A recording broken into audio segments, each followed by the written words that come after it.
Anime autopsy here, and I need you to have a slightly uncomfortable conversation with me about the Marines, because you think you know what they are. You've seen the commercials, the movies, the slow-motion flag raising with the orchestral swell, and the guy in dress blues staring nobly into the middle distance. And listen to me. That is not an accident. That is the surface layer you were supposed to see. Here's the thing. The Marines are very good storytellers. On paper, they're just another branch. But in practice, they are the Hollywood franchise of the US military, with a production Bible, recurring imagery, and a very intentional narrative arc. The few, the proud. First to fight. Sword, dragon, triumph. It's foreshadowing in reverse. The story comes first. The facts get bent to fit it later. We need to talk about the gap between that pristine cinematic image and the stuff that never makes it into the recruiting posters. Because while you're watching a Marine in dress blues duel a lava dragon in that famous ad, somewhere else there's a headline quietly buried on page 12 about a recruit who died in training after a heat casualty that somehow involved ignored warnings, falsified logs, and an investigation that ends in a heavily redacted PDF. One story gets a Super Bowl slot. The other gets memory hold when the news cycle moves on. This is not a conspiracy board with red string situation. This is normal. This is how big institutions manage their image. But the problem is that the official Marine story has been so thoroughly workshopped, so thoroughly A/B tested and psychologically tuned that most fans of that story don't even realize it's a story. You just absorb it. You hear Semper Fi.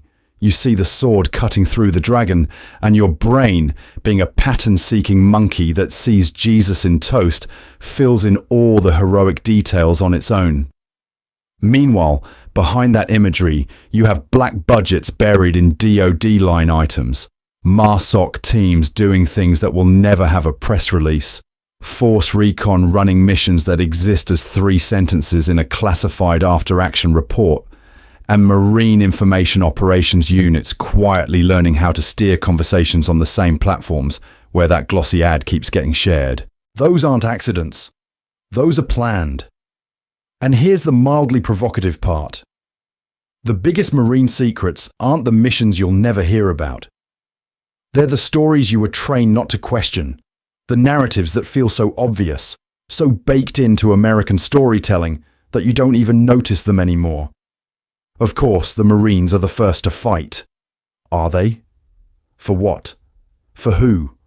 Under whose authorship? I say this with love, and with a frankly embarrassing number of hours spent digging through budgets, GAO reports, commandant speeches, and recruiting ads. No normal person should know this much about Marine line items. This is not a sin. This is fine. I did the homework so you don't have to.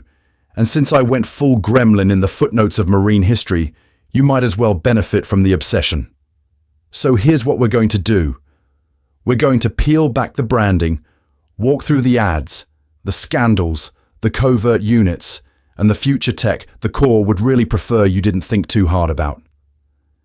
By the end of this, if you still see only the dragon-slaying hero when that commercial plays, that will be a choice. And before we get into the really classified adjacent stuff, we need to start with the story they've been telling you for decades. So here's what we're actually doing for the next 2 hours, not 10 minutes, not a quick Marines Bad compilation with dramatic music and a stock explosion. This is a full documentary that just happens to be on YouTube, and I need you to treat it that way. Pause it. Come back. Watch it in chunks while you do dishes or avoid your responsibilities. This is going to be long because the Marine story is long, and the whole point is to watch that story break apart in slow motion. Because here's the thing. The Marine Corps isn't only hiding missions. Missions are the shallow end. The real secret is narrative. The Corps is running a layered, intentional storytelling operation on you, on Congress, on potential recruits, on the broader community. Every slogan, every first to fight ad, every solemn ceremony is doing double duty. One version for public consumption, and one version for budgets, doctrine, and power. The problem isn't that they lie about everything. The problem is that what they emphasize and what they actually prioritize are two different categories. I'm not here to scream, Marines evil, abolish everything for an hour. I'm also not here to tell you they're flawless warrior poets who only exist to protect puppies and abstract nouns. We need to treat the Marine Corps the way you'd treat a long-running manga, as a serialized narrative with an author's room, revisions, retcons, and test audiences. The official line you hear in commercials, that's the current arc. The scandals, the black budgets, the training deaths that get buried in internal investigations, those are the cut chapters and the redrawn panels. So to make sense of all this, I'm going to use a three-part model. First, the public script, the clean cinematic story they tell you. That's the dress blues, the sword, the MARSOC guy, framed against a sunset without mentioning what he actually did on that deployment. Second, the shadow playbook, the stuff that doesn't get the glossy trailer. Classified raids, cyber and information ops, budget lines for intelligence buried inside bland DoD categories. Third, the narrative retrofits. How the Corps goes back and rewrites its own history after a scandal, a failed operation, or a technological shift, then pretends it was always planned foreshadowing. We're going to run that framework on everything. A famous recruiting ad, shot by shot. The way first to fight quietly morphs into first to shape the information space. How autonomous systems and future warfare tech get folded into the myth without ever admitting what's being automated. I need you to see how often the author is improvising and then pretending it was intentional all along. This is not a sin. This is normal. But when the storyteller is a military institution, the stakes are higher than fans arguing on a forum. And I'm not asking you to take my word for any of this. I'm bringing receipts, declassified documents, budget justifications, internal recruiting materials, case studies of specific incidents and units. We're going to put the glossy commercial on one side of the screen and the shadow playbook on the other and ask, very calmly, what's missing? By the end of this section, you should know exactly how we're judging every claim the Corps makes. And in the next part, we're going to start where the myth is loudest. The public script you were trained not to question. So if we're going to do this like adults, we need to admit something up front. The Marines are not running one story. They're running three. Three different scripts, all playing at once. And you've only ever been allowed to binge one season. First script, the public script. This is the stuff you already know by heart, even if you've never touched a rifle. The commercials with the sword turning into a dress blue saber, the first to fight tagline plastered on buses. The museum exhibits that start at Bellow Wood and jump cut to Fallujah with swelling music. The social media posts of crisp uniforms, perfect salutes, and homecoming hugs. It's the recruiting office brochure version of war. Clean, heroic, narratively satisfying. And here's the thing. This is not a sin. Every institution with a PR budget does this. But the public script is carefully tested, psychologically tuned, and aggressively narrow.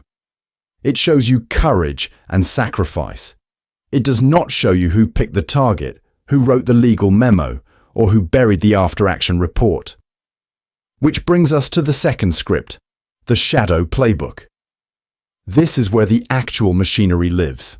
MARSOC teams disappearing into countries you will never see on a map briefing. Force recon doing the ugly, boring reconnaissance that never makes a montage. Intelligence shops scraping social media, running sources and feeding targeting data into a system that officially does not exist.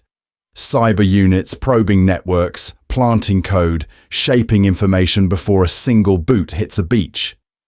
Black budget R&D for drones, autonomous systems, and sensors whose line items are buried 3 layers deep in a DoD spreadsheet.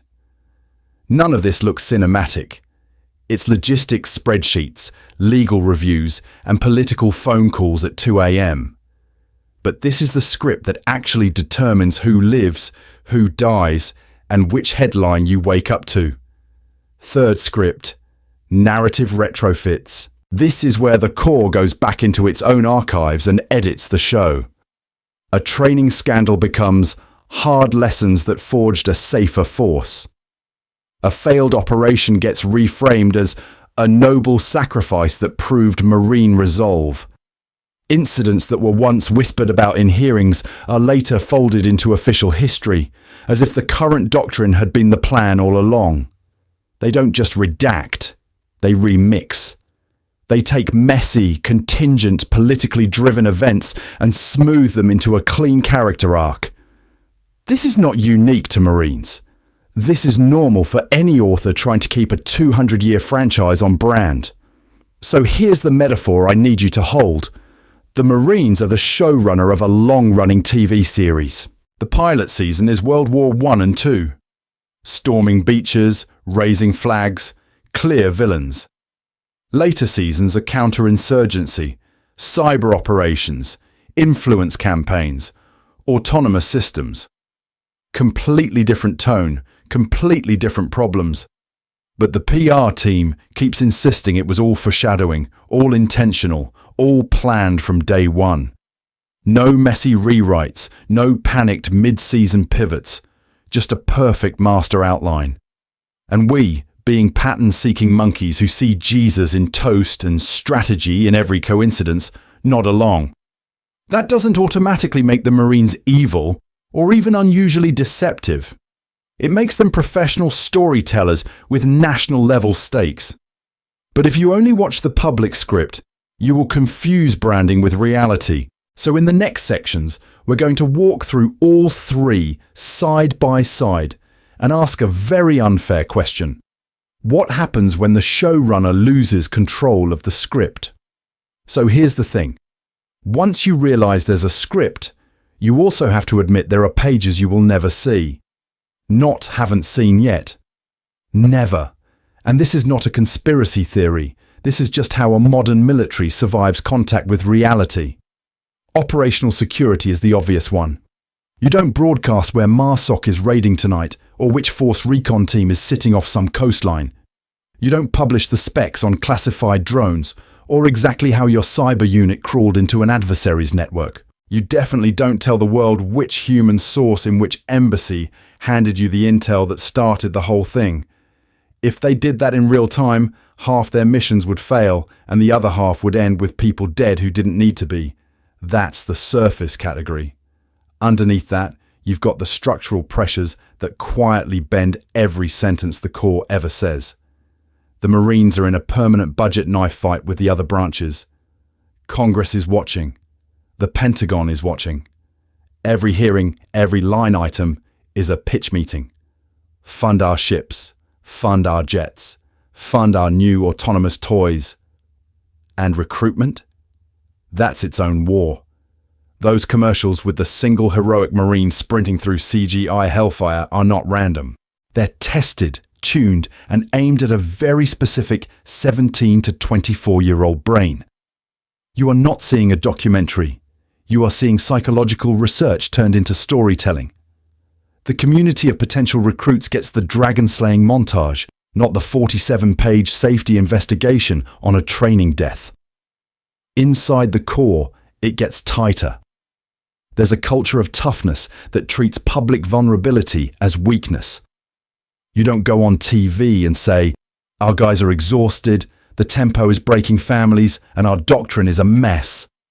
You say, our Marines are resilient and adapting to complex environments. Same reality, different foreshadowing. One version gets you sympathy, the other gets you funding and fresh bodies. So what happens? The language itself gets sanitized. A preventable training disaster becomes a tragic accident. A failed operation becomes a challenging, dynamic battle space. A systemic pattern of abuse becomes isolated incidents pinned on one or two bad actors. This is not a sin in the way fans use that word about an author retconning a character. This is normal in the way a corporation calls layoffs right-sizing, And when something really blows up, they don't just fix the process, they retrofit the narrative. I need you to see this. The investigation report gets new phrasing. The PowerPoint used in future training quietly swaps out the embarrassing example. Public talking points are updated so the brand survives, even if the facts had to be dragged there kicking and screaming. Once you understand those incentives, the question stops being, why are the Marines hiding things?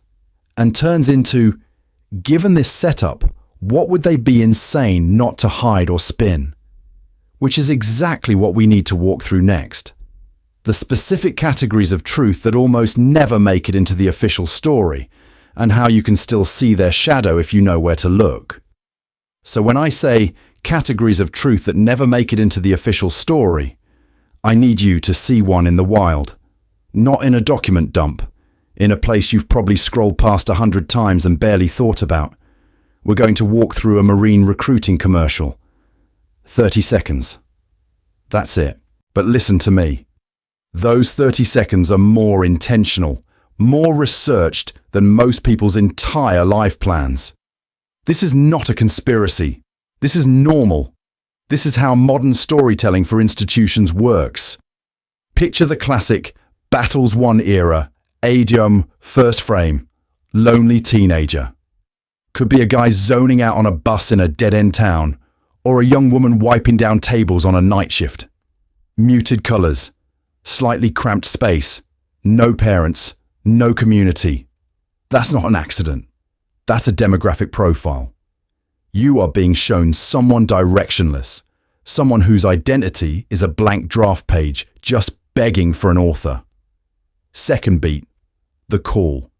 Phone buzzes, a poster on the wall, a shot of Marines in dress blues on a screen.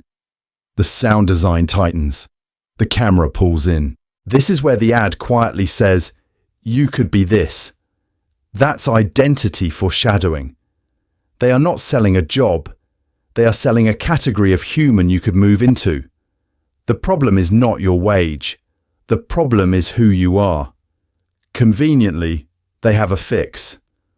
Then the transformation montage.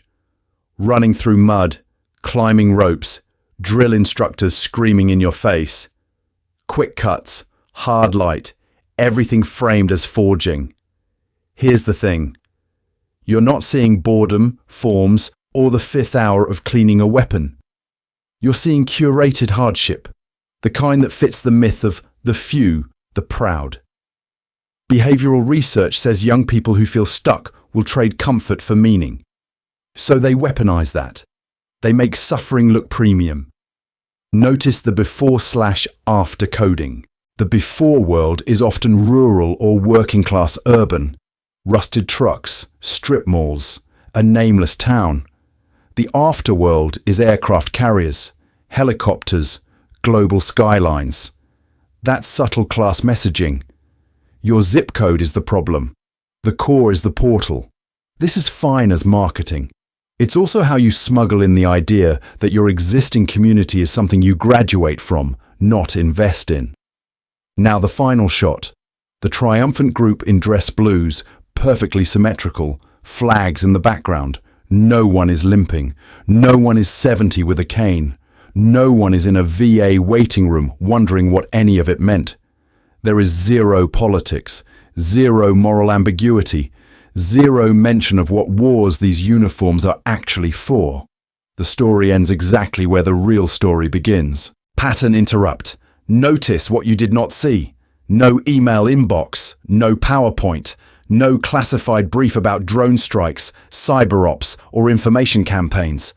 Yet we know those things exist. So where did they go? They got edited out at script level, because the Marine Corps understands something most fans of this institution don't. The ad is not about truth. It's about alignment. They're aligning your fear of being nobody with their need for bodies. They're aligning your hunger for tribe with their myth of family. They're aligning your desire for instant respect with a uniform that does that on day one.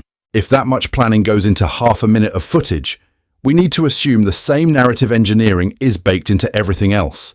The museum plaques, the base tours, the social media hero clips, which is exactly where we're going next, because once you know how to read the ad, you can start reading the whole ecosystem around it. So once you can read the ad, you hit the next uncomfortable realization. It's not just that they're selling a fantasy, it's that they already know exactly which fantasy works on you. Here's the thing, Marine recruiting is not some dude with a clipboard freestyling in a strip mall. It is centrally planned, centrally tested, and tuned the way an author tunes foreshadowing. They run focus groups with teenagers and parents. They A/B test slogans, music cues, even which skin tone gets the heroic close-up. They have demographic data that tells them which zip codes, which income brackets, which high schools, and which personality profiles are statistically most likely to sign on the dotted line. This is not a conspiracy theory.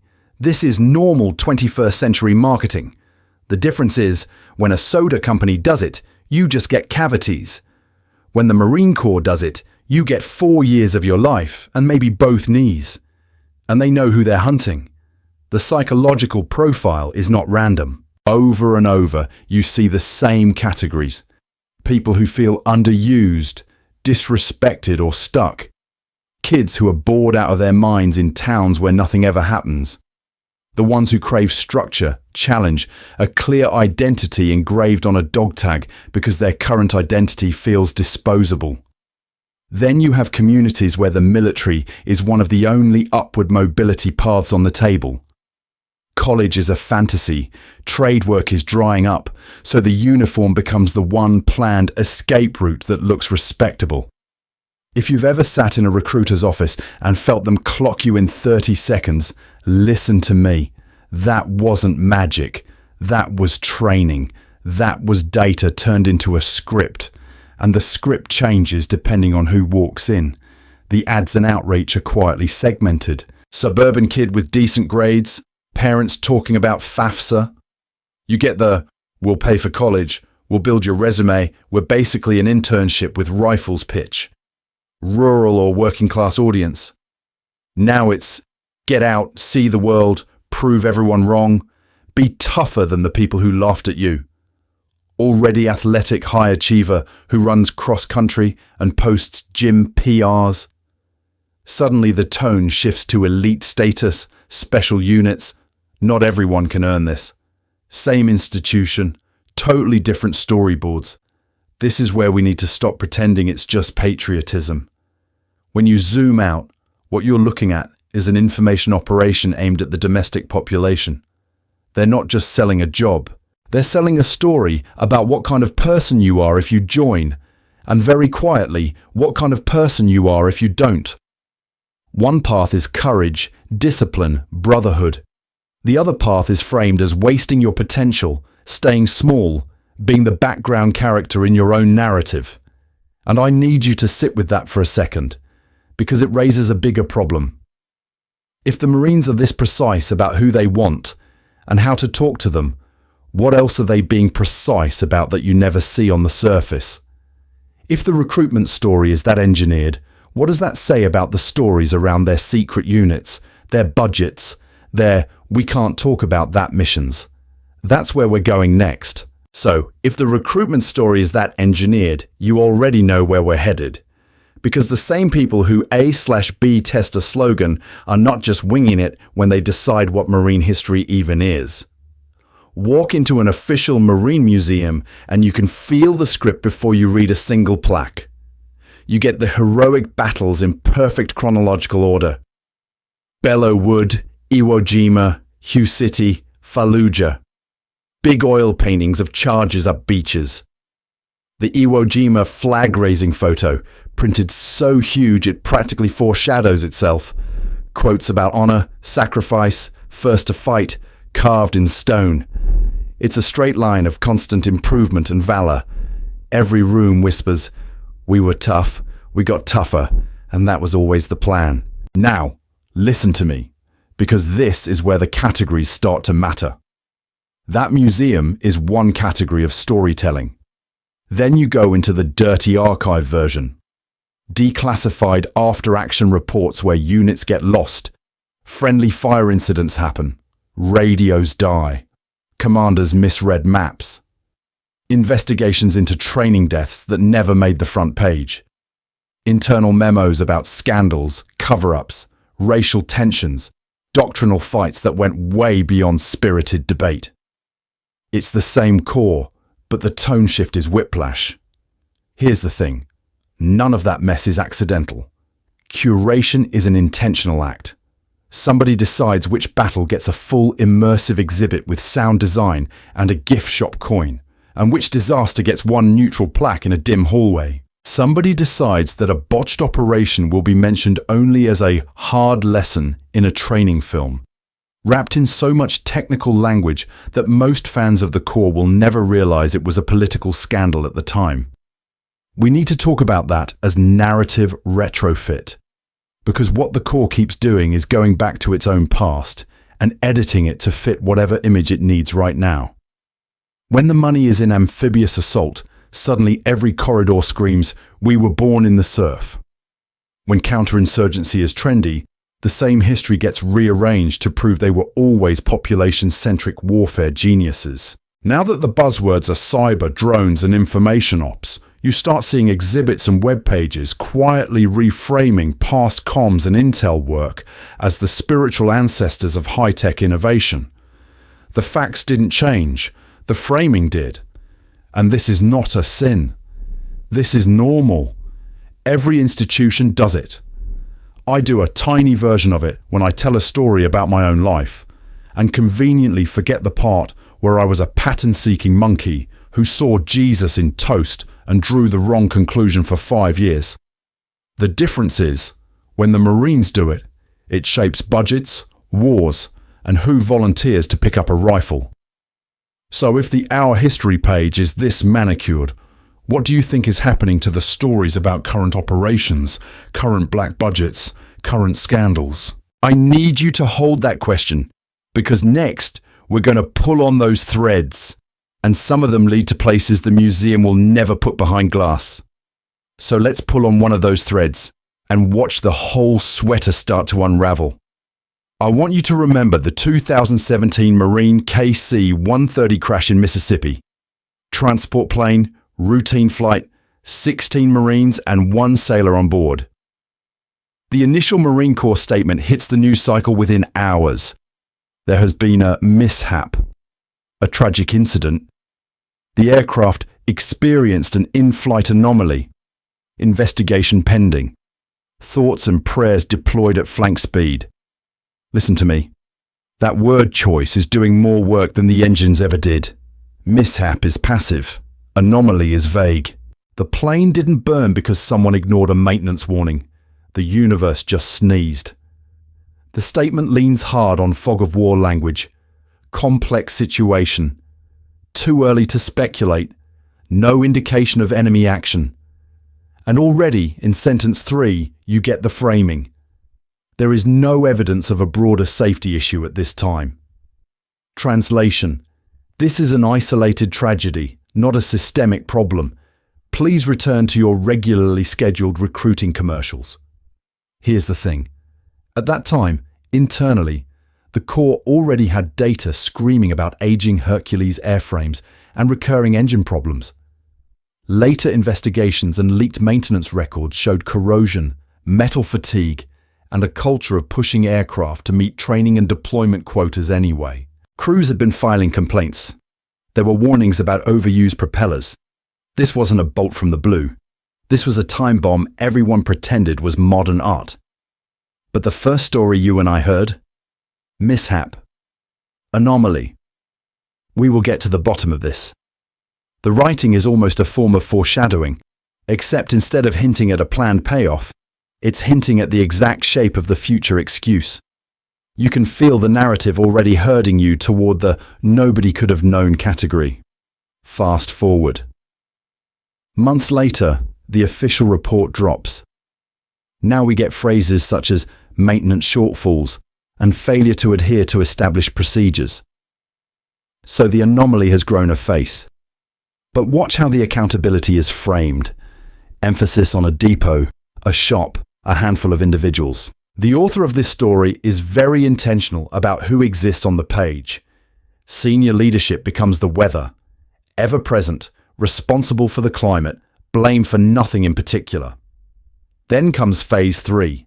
We've learned from this. New inspections, new checklists, new safety stand-downs. The press release tone shifts from tragedy to resilience. The community is strong. The fallen will not be forgotten. This is not a sin. Grieving and fixing problems is necessary. But notice who still never shows up as a character in the story. The people who signed off on flying antique aircraft to keep sortie numbers pretty for Congress. I need you to see the pattern. Initial denial of systemic issues, then a narrow admission, then a forward-looking, "this is fine, we're better now" message. Maximum emphasis on moving on, minimal emphasis on who architected the risk in the first place. Once you spot that narrative retrofit here, you start seeing it everywhere. Training deaths, friendly fire, misconduct scandals. Different incident, same 3-act structure. And we need to follow that structure into the present because the exact same storytelling tools are being used right now on units and operations you almost never hear named out loud. Those unnamed units, the ones that never show up in the feel-good montages. That's where the story really breaks. Because you think you know what Marines do. You think beaches, trenches, maybe a guard in dress blues outside an embassy, frozen in place while tourists try not to laugh. That image isn't random. It's a planned category of stories, repeated until it feels inevitable. Storm the beach. Hold the line. Raise the flag. The community nods along, fans of the brand more than students of the institution, and this is normal. But here's the thing. Sitting next to that very public Marine Corps is a parallel structure built to be unseeable. Force Recon, MARSOC. Ghost units with real budgets and fake footprints. On paper, they're just Marine Corps Forces Special Operations Command or reconnaissance elements in support of MHTF operations. Sounds harmless, right? In practice, you're talking deep reconnaissance behind enemy lines, direct action raids, special operations bolted onto joint task forces where the patch on the shoulder matters less than the name on the classified annex. Force Recon's whole job is to disappear past the edge of the map, pull detailed targeting and terrain information, and not die doing it. MARSOC teams get handed missions that boil down to go somewhere we won't name, with partners we won't acknowledge, to achieve objectives we will describe later as supporting national security. That's not me being poetic. That's the actual writing. Special operations in support of national objectives. Full stop. Notice the foreshadowing in that phrase. National objectives is doing a lot of work. It can mean hunting high-value targets, running foreign internal defense with units whose human rights record is a war crime bingo card, or shaping battle space with information operations that never admit their propaganda. All of that gets compressed into one sentence in a press release that tells you nothing and reveals everything if you're paying attention. And the detail they do not give you is intentional. No locations, no dates, no names. Sometimes not even a country, just a region. Years later, a memoir will drop a vague anecdote about a village in the south, and you suddenly realize, oh, that was the thing the Pentagon buried under 3 nouns and a period. We need to stop pretending that's an accident. Meanwhile, recruiting ads are out here speed-running moral clarity. A kid sprints through CGI fire, climbs a mountain, turns into a knight, turns into a Marine. This is fine as fantasy. This is not a sin in terms of basic storytelling. But when the camera leans on night vision raids and breaches kicking doors and never once says, by the way, this might be in a country Congress never formally declared war on, that's a deliberate disconnect. I need you to see the pattern.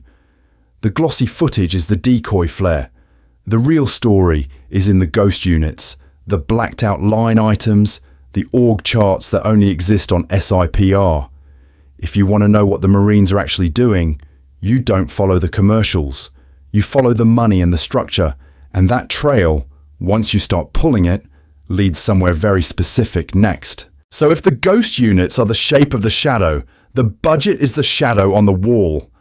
I need you to stay with me here, because this is the part everyone's eyes glaze over on C-SPAN, and that's exactly why it works. Here's the thing. The Department of Defense budget is not written for you. It's written for committees, staffers, and a bureaucracy that treats numbers the way an author treats foreshadowing, as tools to hide decisions in plain sight. You get a giant top-line number. Then it's broken into broad categories: personnel, operations and maintenance, procurement, RDT, and E. Inside those, you get nested line items, sub-activities, sub-sub-activities. By the time you drill down to something Marine-specific, you're 20 clicks deep and staring at a sentence that reads like a refrigerator warranty. This is not a sin. This is normal government writing. But it's also the perfect camouflage. Because when the Marine Corps wants to fund intelligence, special operations, or some very spicy R&D, it rarely shows up under a neat heading that says Marine secret stuff, very cool, do not question. Instead, it's classified programs, joint capabilities, defense-wide activities, or mysteriously vague Navy accounts that just happen to spike the same year a new Marine concept appears in a glossy PowerPoint. Take a notional example. You will see versions of in real budget documents. Buried under Navy RDT and E, there's a line called something like USMC Advanced Warfighting Experimentation, or Multi-Domain C2 Enhancements. The description? 2 sentences of word salad about improving integration and lethality. The number. It quietly jumps from, say, $120 million to $410 million over 3 years. No breakout, no annex in the unclassified book, just a footnote that says, details provided in classified addendum. So what actually fits in there? Well, the Corps is publicly obsessed with distributed operations, cyber and unmanned systems. The community of people who track this stuff will tell you that's the exact category where you tuck away autonomous sensing networks, offensive cyber units, and information operations cells that don't officially exist yet. The setup isn't the press release. The setup is the line item. The payoff is a capability that suddenly appears fully formed in some future conflict, and everyone pretends it just materialized in response to events. And this loops straight back to the ghost units. The less detail you see in public about a capability, the more you should assume the real story is happening in those opaque lines, not in the battalion you can follow on Instagram. If a mission set matters, it has to eat. It has to consume money. You can't run a cyber battalion, a drone swarm program, and a psychological operations cell on vibes and recruiting posters. So if you want to know what Marines will really be doing in 5 or 10 years, you don't watch the commercials. You follow the weird swollen budget categories that nobody on the Sunday shows ever mentions. Because those trends are the roadmap. And once you see where that roadmap is pointing, you're going to notice a very specific new battlefield the Corps is quietly building for next. And once you see where that roadmap is pointing, you're going to notice something else. The paperwork does the exact same magic trick. I need you to picture this. You file a FOIA request, you wait months, you get the envelope, you open it up, and what you're holding is technically a declassified Marine after-action report. But practically, it's a Gothic art project in black Sharpie. Whole paragraphs gone. Names gone. Grid coordinates turned into sensor bars. You're reading a story where all the nouns have entered witness protection. Here's the thing. Even what survives the redaction tells you more than it's supposed to. You'll see a sentence that goes, Marine elements in support of redacted conducted joint operations with partner forces, enabled by sensitive intelligence sources and non-standard aviation assets. That's doing cartwheels to not say CIA, not say JSOC, not say the foreign unit whose flag never shows up in the press release. The author is trying to be obedient and still write a coherent narrative. And the tension between those two goals is where the real storytelling leaks out. We need to talk about patterns. 1 blackout is noise. 10 blackouts around the same word category is foreshadowing. You flip through multiple reports, and every time a certain battalion or a certain special operations capable element shows up, boom, black bar. Every time a drone type or EW system is mentioned during the shaping phase of the mission, gone. You're not just seeing secrets, you're seeing entire marine activities that officially don't exist acquire a silhouette in negative space. And this is not a sin. This is not some unique marine moral failure. This is normal state behavior when you run a global security apparatus and still pretend you're doing clean, linear wars. There's a sanitized layer, the public summary, the press release about advising partner forces, and limited support. Then there's the obscured layer, the internal report that still has so much black on it you could use it as a calibration sheet for your printer. The truth lives in the gap between those two versions. It's in the verbs that stay when the nouns disappear. Pattern interrupt. Sometimes the most revealing word in the whole document is routine. When a report calls something routine presence operations and then redacts every single detail of what those operations were, that's the community telling on itself. Routine for whom? Routine where? Routine doesn't get a black bar unless the routine is the problem.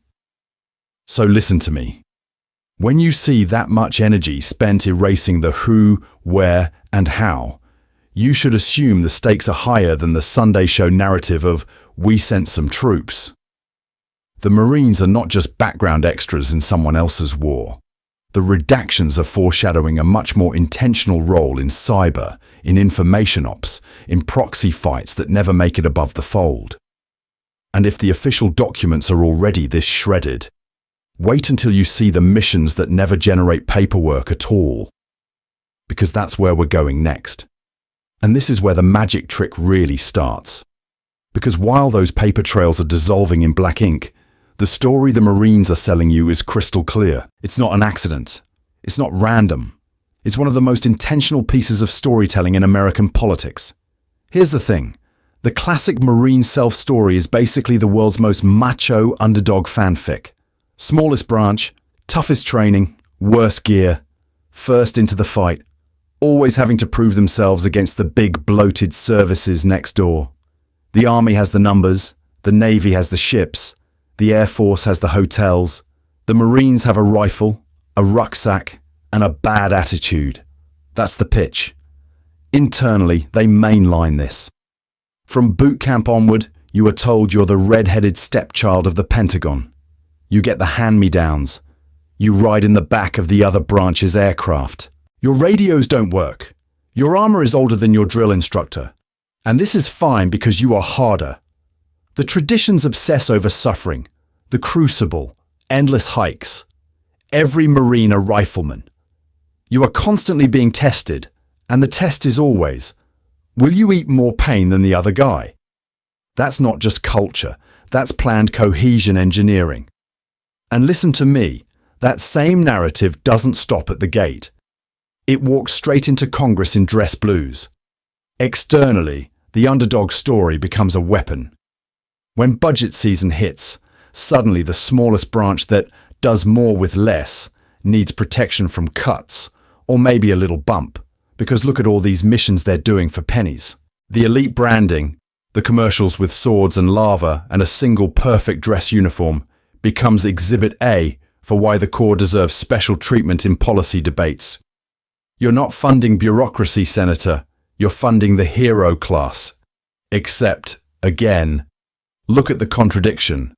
On one hand, the scrappy kid with a rifle and a rucksack. On the other, MARSOC teams plugged into JSOC, Force Recon feeding data into joint kill chains, cyber and information units running campaigns the public will never see. This is not a sin. This is not uniquely evil. This is normal for modern militaries. But pretending the Marines are still storming beaches with rusty rifles while they're quietly investing in autonomous systems and social media influence, that's a category error the community is encouraged to make. And I need you to see what that does. As long as fans of the uniform buy the underdog myth, nobody goes hunting for the Shadow playbook. You don't ask where the black budget lines are buried if you're busy sharing the first to fight ad on Instagram. The foreshadowing is right there in the branding, but it points you at heroism, not manipulation. Which means we need to flip the lens in the next section and treat that humble, scrappy origin story the same way we treat any too perfect setup in fiction, as a clue that something much more sophisticated is hiding off screen. So when you hear that humble, scrappy origin story pitch, I need you to remember where the camera actually turns on for most people. Boot camp. That's the pilot episode. That's the teaser trailer for the entire Marine brand. And the story you've been handed there? It's so clean it squeaks. You already know the beats. Screaming drill instructor, trembling recruit, the shaved head, the push-ups in the mud, the moment where the kid from nowhere, USA, gets broken down so they can be built back up. Then the triumphant graduation march, the proud parents, the slow motion shot of the eagle globe and anchor pressed into a shaking hand. It's Full Metal Jacket, without the inconvenient second half. It's an origin story that always ends in success, because failure does not test well with fans at home. Except here's the thing. That's not boot camp. That's boot camp, as written by a very intentional author with a marketing budget. The real version has a ton of scenes that never make the cut. The endless bureaucratic grind where you're filling out forms at 2 a.m. The kid whose knee explodes on an obstacle course and quietly disappears from the platoon photo. The recruit on suicide watch. The stress fractures, heat strokes, pneumonia. The we're not calling it hazing moments where someone gets singled out and ground down in ways that don't fit the heroic arc. None of that plays well in a 3-minute inspirational montage, so it gets handled off screen. This is not a sin. This is normal for institutions that understand storytelling. Cameras are allowed in certain moments and mysteriously absent in others. Drill instructors get briefed on what's acceptable to show. Recruits who can string a sentence together and hit the right emotional beats are the ones who get interviewed. The crying kid who wants to go home, he's not the protagonist. He's a deleted scene. And if you think I'm being a paranoid, pattern-seeking monkey who sees Jesus in toast, go re-watch any official boot camp documentary. Count how many times you see medical, legal, or mental health staff. Count how many recruits fail. Then compare that to the actual numbers buried in GAO reports and internal investigations. The difference between those two stories is the difference between training for war and selling a movie. Because the Corps does need boot camp to be brutally effective. Bodies have to be hardened, reflexes rewired, people conditioned to function under fire. That reality is ugly, and sometimes it's tragic. But simultaneously, they need mom on the couch and a 17-year-old on YouTube to see it as an inspirational rite of passage, a sort of patriotic baptism that guarantees a better self at the end of 13 weeks. Those are incompatible goals, so the public version gets edited until the blood and paperwork disappear. Listen to me. If they're willing to mythologize something this basic and documentable, what do you think happens when we move into the parts you can't visit with a tour group?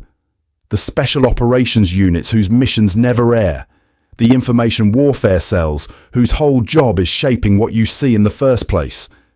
That's where we're going next, and the foreshadowing has been hiding in plain sight the entire time. So when something goes wrong, when the foreshadowing finally pays off in the worst possible way and a training exercise turns into a memorial service, the story you get is not the story they lived. It's the story that survives the investigation. Here's the thing. On paper, the process sounds extremely reasonable. A serious mishap happens. The command convenes an investigation board, usually staffed by officers and senior enlisted pulled from inside the community. They collect witness statements, reconstruct the timeline, pull maintenance logs, review the written procedures, and then produce a thick report full of findings and recommendations. Cause, contributing factors, corrective actions. Very adult, very procedural. This is fine, but I need you to pay attention to where all of that actually happens. Almost every step is in-house. The convening authority is a Marine or DOD official. The investigators are Marines. The legal review is handled by Marine or DOD lawyers. The draft report moves up Marine chains of command. And what the public ever sees, if anything, is a carefully summarized press release or a redacted executive summary that's been stripped of names, context, and anything that might accidentally show you how the sausage is made. On the inside, it's a detailed story. On the outside, it's a paragraph. That's the difference. And the people writing that detailed story, they are not neutral authors descending from heaven. They're career officers embedded in the exact culture they're examining, with fitness reports, mentors, and futures that live or die on whether they're seen as team players. Nobody has to walk in and say, "Hey, don't embarrass the institution." The institution is already in their head. The pressure is subtle, ambient, omnipresent. You don't have to burn documents when you can just frame the problem differently. So what kind of framing do you get? Here's an example. After the 2020 AAV sinking off California that killed 8 Marines and a sailor, the internal investigations absolutely noted systemic issues. Decades-old vehicles, maintenance problems, rush training, command climate failures. But the public-facing narrative leaned hard on individual decisions, bad judgment in the moment, unforeseeable circumstances at sea. The big machine is shocked and saddened, promises renewed focus, and moves on. The fans at home get a one-sentence logline. Tragic accident, lessons learned, never again. Except, listen to me, this is not a sin in the sense of one cartoon villain twirling his mustache and ordering a cover-up. This is normal bureaucratic storytelling. You take a chaotic event with 100 upstream causes and you launder it into a clean, administratively actionable tale.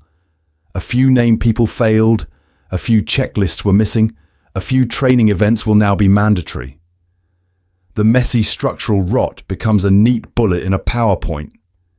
Issue addressed, brand preserved. So the internal investigation doesn't just resolve the incident, it edits it. It's pre-writing in reverse. The board takes a finished disaster and retrofits it into a story that won't blow up Congress, won't terrify parents, won't threaten budgets. And we need to talk about what happens when that same narrative instinct stops being reactive and becomes a weapon on the front end, in information ops and recruiting, where the incident hasn't even happened yet, and they're already planning the story you're going to hear. So when the Marines tell you they fight in every clime and place, they're not just talking about deserts and jungles. They're talking about your feed, your group chat, your brain. And listen to me, because this is the part the official tours never really spell out. Modern Marine doctrine doesn't treat information as a side quest. It treats it as a battlefield. In the same way we talked about retrofitting a disaster into a safe narrative, there's now a whole planned front-end version of that.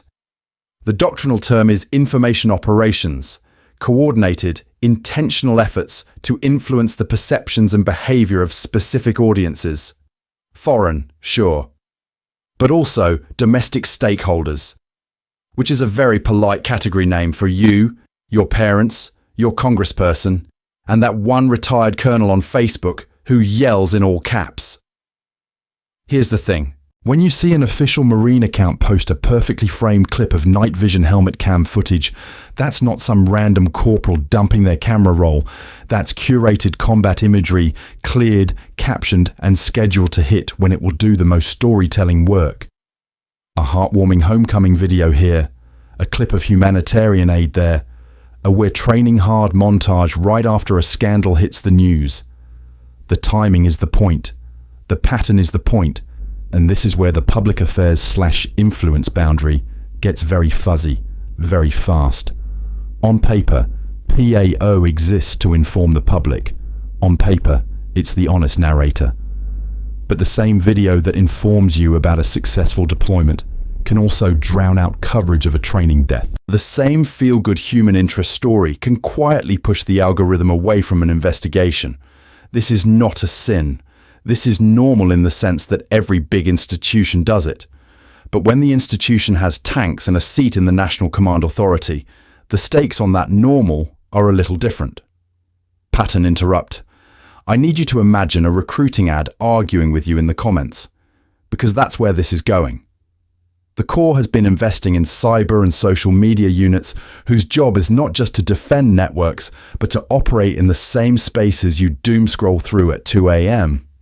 These aren't always labeled Marines in your notifications. They show up as trend waves, reply chains, meme formats that just happen to make enlistment look heroic and criticism look cringe. We need to be honest about what that means. You scroll past a Marine tweet and you think you're seeing a post, a clip, a joke. This is fine. This is how fans of any community consume content. But behind that one clip is a whole information warfare apparatus. Planners, analysts, lawyers, commanders, all deciding which angles exist at all. The real power is not in what they show you.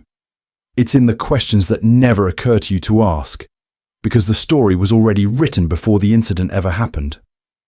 And once you see that on your timeline, you start to wonder what's being rehearsed off camera in the units that never post at all. And once you see that on your timeline, you start to wonder what's being rehearsed off camera. So let's talk about one clip you absolutely saw. Afghanistan, August 2021. The Kabul airport collapse. Desperate crowds at the gates, babies being passed over razor wire because that was somehow the safest option on the table. Out of that chaos, one frame goes viral. A Marine on a wall, arms outstretched, gently lifting an infant from a screaming crowd. You saw it screenshot on Twitter. You saw it in Instagram edits with piano music. You saw it in cable news packages as the moment of humanity in an otherwise disastrous withdrawal. That single shot did numbers. It ricocheted through the community, through your group chats, through morning shows that otherwise spent the week talking about suicide bombings, abandoned allies, and 20 years of war ending in a panic sprint. And here's the thing. The coverage always followed the same script. 2 minutes of catastrophe, 30 seconds of, but in the middle of all this, one Marine showed the best of America. Timing is not an accident. Timing is its own category of storytelling. That clip didn't blow up during some quiet training cycle. It detonated right when the institution was taking incoming fire for strategic failure, bad planning, and political cowardice.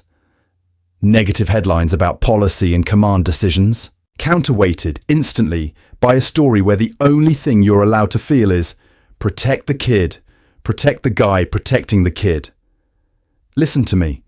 This is not a sin. That moment was real. That baby was real. The fear on those parents' faces was not staged in a Pentagon green screen studio. Individual Marines were absolutely trying to do the right thing in a situation their leadership had turned into a blender. But watch how the emotional levers are wired. Innocence at the center. A baby who has done nothing except exist in the blast radius of American foreign policy. Sacrifice at the edges.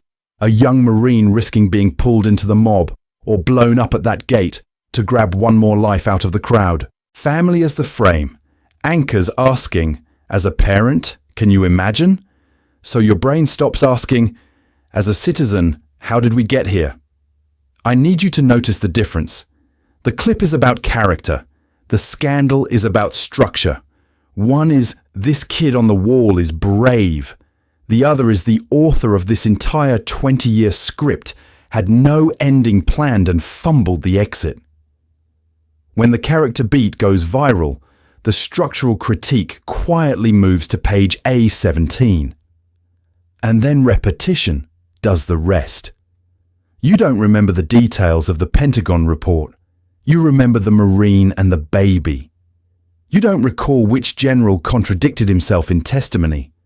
You recall the reunion videos, the homecomings, the dogs sprinting across hangar floors. After a while, the war in your head is not a policy failure. It's a montage. This is normal. This is fine. Our brains are pattern-seeking monkeys that see Jesus in toast and redemption in 30-second B-roll. But when the same category of feel-good story keeps getting amplified over and over, it quietly rewrites the war into something emotionally unindictable. We need to be honest about who that serves, because the problem is not that these moments are fake. The problem is that they are curated.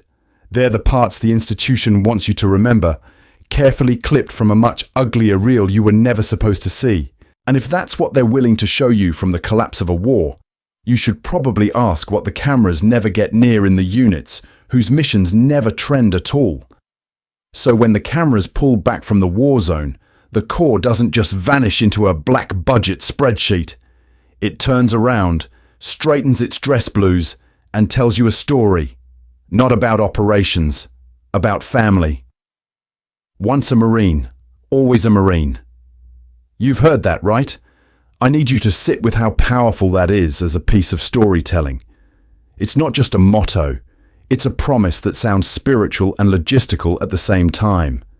Spiritual, you're joining a brotherhood or sisterhood for life.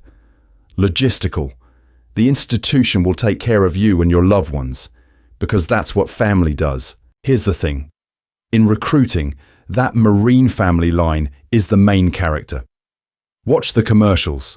They're not really selling you a job, they're selling you a community. The music swells, the camera hits the parents' faces, the narrator whispers about honor and sacrifice. And you, pattern-seeking monkey that you are, foreshadowing your own future on the couch, start imagining yourself at the center of that planned Hallmark reunion shot. This is not a sin. This is normal. Humans are built to want belonging more than benefits. So the core leans into that on purpose. The author of those ads is not improvising. There's psychological research behind which fears they poke and which needs they soothe. You feel alone? We'll be your people. You feel directionless? We'll give you purpose that doesn't end when your contract does. The implication is clear. You're not signing 4 years, you're being adopted. But then you hit the less cinematic part of the story. The category of stuff that never makes it into the montage. Bureaucratic trench warfare over medical care. Months waiting on VA decisions while injuries you got on a planned training evolution quietly eat your joints. Mental health support that exists on paper, but in practice means a rotating counselor, a backlog, and a chain of command that still treats "I'm not okay" as a potential readiness problem instead of a normal human sentence. Families carry that gap. Spouses solo parenting through deployment number 3 because needs of the core is non-negotiable. Kids meeting a dad or mom who's different every time they come home. Veterans who were told they were family forever, suddenly feeling ghosted the moment they're no longer tactically useful. And when they do push back, the response is often, "Why are you attacking the core?" As if asking your family to fix a leak is the same as burning the house down. That's the quiet power move in this narrative. When the institution is family, criticizing it feels like betrayal. We need to name that. Because once your brain files the core under mom and dad instead of employer and state, you start self-censoring. You downplay the training deaths swept into internal investigations. You don't post about the command that ignored harassment. You tell yourself, "This is fine. I'm just being weak," instead of, "This is a structural problem I'm allowed to question." And here's where it gets really uncomfortable. The same story that gets people through firefights and funerals can also be weaponized to keep them quiet when they're being failed. Which raises a harder question the commercials never touch. If this is how the family talks to its own, how do you think it talks to the people on the other side of the rifle? So when the family controls the story on the inside, what do you think they do with the story on the outside? I need you to understand this. The war you see on your screen is not the war the Marines actually fight. It's the war that survives the edit. Here's the thing. Modern combat is absolutely drowning in cameras. You've got helmet cams on squad leaders, GoPros duct taped to turrets, embedded journalists trying to stay out of the way, official combat photographers whose entire MOS is make this look epic. Every patrol, every raid, every training op generates hours of raw footage. And before any of that ever touches your feed, it goes through a review pipeline that would make a Hollywood studio lawyer blush. On paper, the first filter is operational security. No street signs that could geolocate a patrol base, no radio frequencies, no clear shots of classified gear, no angles that reveal tactics, techniques, and procedures. This is fine. This is normal. Nobody reasonable wants some pattern-seeking monkey who sees Jesus in toast, also triangulating mortar positions from a TikTok. But that's not where it stops. Because the second filter isn't about safety, it's about feelings. Images of dead Marines almost never make it out. Graphic civilian casualties? Heavily scrubbed. Friendly fire incidents. Botched raids. Marines breaking down after seeing something they can't unsee. Those get quietly buried under ongoing investigation or context not appropriate for release. The official category is still security, but the real concern is political and emotional collateral damage. Will this hurt recruiting? Will this give Congress a problem? Will this make fans of the brand start asking the wrong questions? And so what survives the gauntlet are the hero shots. Marines moving in tight formation through perfect golden hour dust. Tracer fire arcing into the night. No bodies in frame. A squad handing out water bottles to kids. No shot held long enough to notice the rubble behind them used to be somebody's house. It's war as cinematic B-roll. Intense, dangerous, but strangely clean. Pattern interrupt. When's the last time you saw a Marine Corps commercial that ended on a mass casualty, a miscommunication, or a guy staring at his hands wondering what exactly he just participated in? You haven't. The storytelling you get is all set up. Courage, discipline, sacrifice, without the full payoff of destruction, trauma, and moral hangover. Over years, that curated visual diet conditions the community watching at home. You start to think war is a hard but noble chore, a necessary service performed by squared-away professionals who always aim true and mostly help people. This is not a sin in the sense of propaganda bad, nuance good.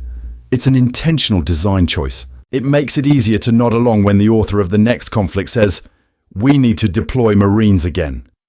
You've never really seen the costs, only the trailer. So if the only war you ever see is the war the Marines choose to show you, your understanding of what they actually do is structurally incomplete. And that gap isn't an accident, it's policy.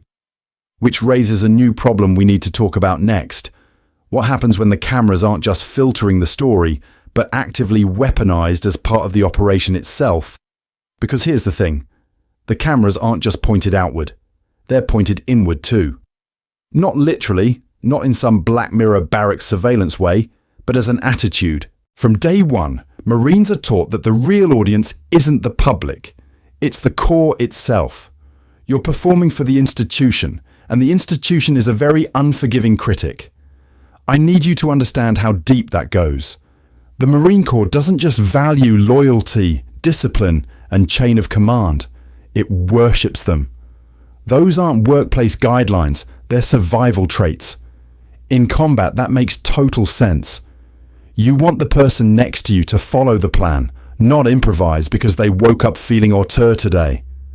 But the same wiring that keeps a squad alive under fire can be turned inward on anyone who says, "Hey, this order, this safety issue, this cover story, something's wrong."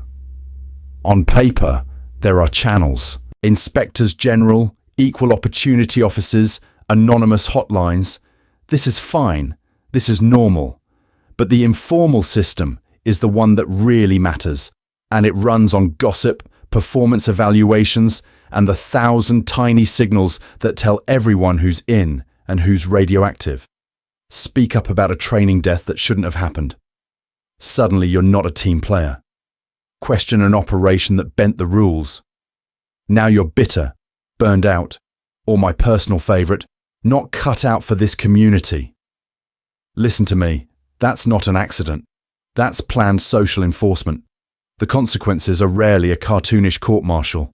They're worse because they're deniable. You get the bad fitness report that quietly kills your promotion. You get the trash duty assignments, the cold shoulders in the smoke pit, the subtle message that your presence is a problem that needs to solve itself by getting out. Formally, you still exist. Informally, you're already a ghost. Now layer that onto the family and elite narrative.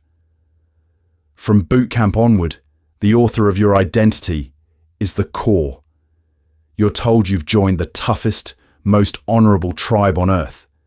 You're the tip of the spear, the gold standard, the myth on the recruiting poster. So what does it mean psychologically to say, my family is hurting its own people, or this elite unit is covering up a crime? You're not just criticising a policy. You're soaring through the branch your entire sense of self is sitting on. We need to talk about what that does to whistleblowers. When Marines have gone public about war crimes, hazing deaths, or sexual assault cover-ups, the pattern is brutally consistent. Their stories get buried in local papers, neutered by official statements, or drowned out by the louder, safer narrative of hero worship. The community rallies around the abstract idea of the troops, while quietly shunning the specific troop who said the quiet part out loud. So the most disturbing secrets don't usually die on some encrypted server. They die in the barracks, in staff meetings, in those moments when someone almost speaks and then remembers their mortgage, their kids, their identity. And if that's how hard it is on the inside, what happens when the core starts running information operations on the outside, on you, with the same precision? On the outside, you still get the sword through lava commercial, the recruit climbing the cliff, the dress blues, the promise that the Marines will kick down the door with a rifle and a jawline. But listen to me, while that ad is running on your TV, there's a captain somewhere whose weapon is a Python script and a fiber line. The traditional image is baked in. Amphibious, rifle-centric, storm the beach. First to fight, last to complain. And historically, that wasn't just marketing. The doctrine was built around seizing islands, holding ground, putting actual boots on actual sand. The story the Corps told about itself matched the way it planned to fight. The gun on the mantelpiece was a literal gun. Here's the thing. The doctrine moved, but the story stayed put. Over the last decade, Marine planning documents quietly start talking about information advantage, electromagnetic maneuver, cognitive effects. Not front and center, not in the poster at the mall, but buried in annexes and PowerPoints. You see references to Marine Corps Forces Cyberspace Command, to information warfare battalions, to influence activities that never show up in a recruiting spot. I need you to notice the pattern. Official speeches give cyber and information warfare 2 sentences. The budget gives them entire pages. Training pipelines expand for intel, signals, electronic warfare. New MOS codes appear that boil down to break into networks, protect our own, and mess with what the enemy thinks is true. The Corps is not just adding a side quest, it's rewriting the main campaign, even if the trailer never changes. Why? Because modern conflict is foreshadowing on hard mode. Before a shot is fired, someone has probed your power grid, scraped your social media, seeded a rumor in your group chat. Hacking, disinformation, infrastructure attacks. These are not side effects of war. They are the opening salvo. No branch can afford to sit there as the dumb muscle, while everyone else fights over data, perception, and bandwidth. So you get Marines who spend more time in secure facilities than on rifle ranges. Marines whose battlefield is a server farm, a satellite link, a trending hashtag. And this is not a sin. This is not bad adaptation. This is in fact how most serious militaries survive contact with the 21st century. But the messaging is frozen in amber. Recruiting still sells you sand, sweat, and steel. The community of fans, veterans, and would-be Marines shares the same handful of kinetic hero stories. You don't see a commercial where someone in Desert Marpat is running an influence campaign on 3 continents from a windowless room in Maryland. You don't see the Lance Corporal whose combat deployment is staring at packet captures until their eyes blur. We need to talk about that disconnect. When a growing share of Marine power is being exercised through keyboards, code, and carefully planned narratives, and the public image never updates, that's not an accident. That's storytelling. That's an author being very intentional about which chapters you're allowed to read. And here's the uncomfortable question that follows. If the core is this quiet about the capabilities, what does that say about the operations? What's already happened in foreign elections, in infrastructure glitches, in sudden viral stories that we'll only learn about in some heavily redacted history book, if ever? Hold that thought, because the next secret is what happens when those tools stop at the water's edge on paper, but not in practice. On paper, but not in practice. Because while you're still picturing some cybermarine hunched over a keyboard, the core is already moving on to something much quieter and much weirder. War where the human is optional, not absent. Optional. And I need you to sit with how big a shift that is. Here's the thing. The Marines, just like every other modern force, are pouring money into drones, unmanned ground vehicles, and AI-assisted targeting systems. Not as toys, as core tools. The whole point is to extend reach and reduce risk to personnel. You don't send a squad down the alley if you can send a quadcopter and a rolling robot first. You don't have a Lance Corporal eyeballing a grainy feed when an algorithm can flag threats faster than any human ever will. On the surface, this is fine. Fewer Marines in body bags is good. This is not a sin. But go read the way it's described in the official writing. You don't get autonomous hunter-killer drone that can track a human through a city. You get Group 2 UAS with enhanced ISR and precision engagement capability. You don't get robotic wingmen that can fire when a human confirms a target they never actually see. You get manned-unmanned teaming initiative. That bland technical language is doing a lot of work. It turns a huge ethical problem into a budget category. It makes something that should trigger debates in the community feel as boring as a printer upgrade. Fans of military tech hear AI-enabled fires, and their pattern-seeking monkey brain, the same one that sees Jesus in toast, goes, cool future stuff, instead of, wait, who's accountable when this misfires?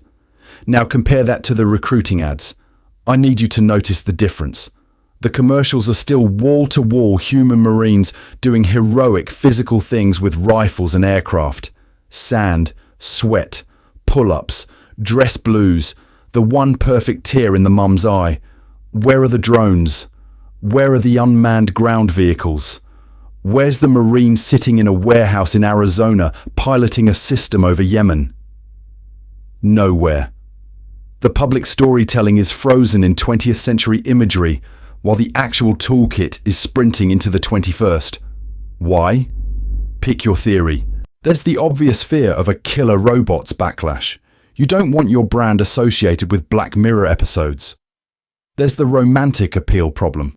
The whole mythos is the individual Marine, the warrior author of history through sheer will and pull-ups. Hand too much agency to machines and that story cracks. And then there's simple OPSEC. If you have cutting-edge capabilities, you do not advertise them between car commercials. Except here's the thing. As these systems move from experimental to everyday, the gap between what the core does and what it shows you is only going to widen. And when the imagery and the reality diverge that hard, democratic oversight stops being informed consent and turns into guesswork. Who's approving what they can't even picture? Who's writing rules for weapons they've only ever seen as 3 acronyms in a PDF?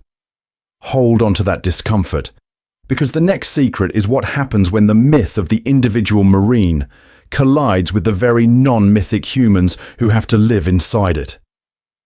And here's where that myth really breaks. Because while the posters show one guy charging a hill, the actual Marine battlefield is starting to look more like a spreadsheet than a war movie.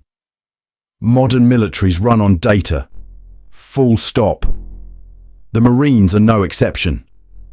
They feed drone footage, signals intercepts, social media scraping, past patrol reports, even weather patterns into systems that try to answer 3 questions. What is the enemy going to do? Where do we need to be? And who or what should we hit first? Predict enemy behavior, optimize logistics, assist targeting. That's the holy trinity. This is not sci-fi. This is not a trailer for some Tom Clancy game. This is Tuesday at a Marine Operations Center. You have analysts staring at dashboards that spit out high-risk routes, probable weapons caches, most influential community leaders, all color-coded and ranked. It's foreshadowing, but for violence. The machine is telling you where the next act in the story is statistically supposed to happen. Now, if you listen to the public speeches, what do you hear?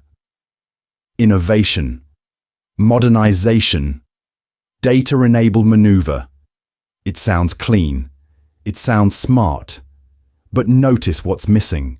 You almost never hear a general say, "We are integrating algorithmic tools directly into life and death decisions." No one gets on stage and walks you through the part where a model's confidence score nudges a human toward calling in a strike. And I need you to sit with that difference, because we're modernizing is a vibe. We're letting opaque systems quietly shape who lives and who dies is a policy. Those are not the same storytelling category. One is branding, the other is governance. Here's the thing, data is not neutral. If your training data overrepresents one kind of insurgent tactic or one kind of neighborhood, the model will keep pointing you back there. Biased in, biased out. You end up with a targeting picture that feels objective because it came from a server rack, but it's just your past assumptions wearing a lab coat. This is normal for machine learning. This is fine when we're recommending movies. It is a different problem when we're recommending buildings to put hellfires into. And humans defer to that glow. You put a stressed out captain in a dark room, hand them a map with red dots labeled threat likelihood 87%, and watch how fast those dots become reality. We are the pattern-seeking monkey who sees Jesus in toast. Give us a heat map and we will find destiny. Notice what's missing from Marine commercials. No data scientists. No ethics officers. No shots of a junior officer arguing with a targeting algorithm and saying, "No, the model is wrong, we're not hitting that." The community-facing story is still the lone rifleman and the noble raid, even as the author of The Real War is increasingly a stack of code written by contractors you will never meet. So when we talk about Marine secrets, it's not just classified raids or black budgets. One of the biggest secrets is structural, a quiet shift toward data-driven war that the public was never invited to understand, much less debate. And if that's the new operating system, we need to ask who's actually writing it, and what else they're quietly rewriting while we're still watching the commercials. So when we talk about who's writing the operating system, we also have to admit something uncomfortable. The Marines are running 3 different programs in parallel, and most fans of the uniform only ever see one. Here's the thing. Up to this point, everything we've talked about fits into one of 3 categories. There's the public brand script, the recruiting ads, the slogans, the first-to-fight mythos that gets packaged for teenagers and Super Bowl audiences. There's the shadow playbook, MARSOC raids that never hit the news, black budget line items buried in DoD spreadsheets, information operations accounts that look like random dudes posting memes. And then there's the narrative retrofit layer, the official histories, the commemorative videos, the lessons learned documents that go back and polish the story so it all feels intentional and heroic in hindsight. Remember that recruiting ad breakdown? That was pure public brand script. Every frame tested. Every music cue planned. You're not watching a neutral depiction of service. You're watching psychological research turned into a 60-second pitch. No blood, no boredom, no moral ambiguity. Just clean foreshadowing of the person you're told you'll become if you sign on the dotted line. Then you've got the ghost units. MARSOC, Force Recon, the intel and cyber teams that officially exist but practically live in the shadows. Operations classified, casualties vague, budget numbers smuggled into huge R&D categories so no one can easily trace what's being built or broken. That's the Shadow playbook. The author is still the institution, but now the storytelling happens through a mission. What doesn't get said is doing as much work as what does. And hovering over all of this is the retrofit machine. A scandal happens, a training death, a botched strike, an information ops campaign that leaks into public view. The first story is chaos. Months or years later, you get the polished documentary, the official report, the "we've addressed the problem" press conference. The same facts get rearranged until they feel planned, necessary, almost noble. That's narrative retrofit. Not always a lie, but a very intentional edit. Now listen to me, because this is where people start to get defensive. Individual Marines can be absurdly brave, disgustingly competent, and genuinely honourable. This is not a sin. This is not a video about calling every Lance Corporal a villain. The problem is that a good person can be inside an institution that is strategically hiding, spinning, and curating its own story for political and operational reasons. Both things can be true at once.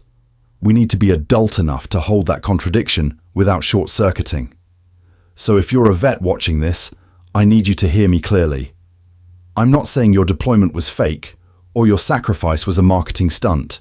I'm saying the way your deployment gets talked about, funded, archived, and remembered is part of a much bigger storytelling project that you did not author, even though your body was the ink. From here, we're going to stress test this framework. We're going to walk into specific scandals, cover-ups, and future-facing programs, where the three scripts collide so hard the seams show. Crashes blamed on pilot error until evidence says otherwise. Information ops that accidentally target the home audience. Autonomous systems tested under labels that hide what they actually do. And there's one case in particular where the official story and the Shadow playbook diverge so violently that once you see it, you will never hear the phrase "the few, the proud" the same way again. And that collision between slogan and reality doesn't just happen in the shadows. Sometimes it explodes in public, on camera, with bodies on the ground, and suddenly the core has to do something it hates, explain itself. So we need to walk through a few of those moments, not the sanitized lessons learned PowerPoints, the scandals that were so loud, the usual fog machine couldn't cover them. Take Ribbon Creek, 1956, Paris Island. A drill instructor marches his platoon into a swamp at night as punishment. 6 recruits drown. The initial response, classic. Limited information, focus on one bad DI. Very strong assurances that training is tough but under control. This is fine. This is normal. The narrative was tragic, yes, but an isolated failure of one man's judgment, not the system. Except, here's the thing. Congressional hearings ripped that story open.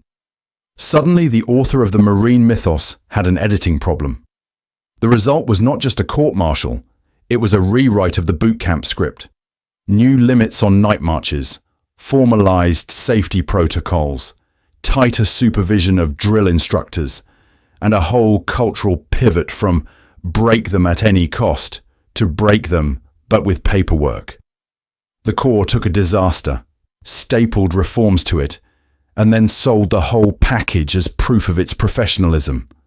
Fast forward to tailhook era and beyond, Marines caught in high-profile sexual harassment and assault scandals, from aviators at conventions to training units where abuse was an open secret. Again, phase one of the story is always the same. Individual bad actors, not reflective of our values. Under investigation. Fans of the institution are told this belongs in the rare misconduct category, not the core narrative. Then the pressure builds. Media coverage, lawsuits, congressional heat. And suddenly you get new sexual assault prevention programs, mandatory training, restructured reporting chains, public campaigns about respect and dignity.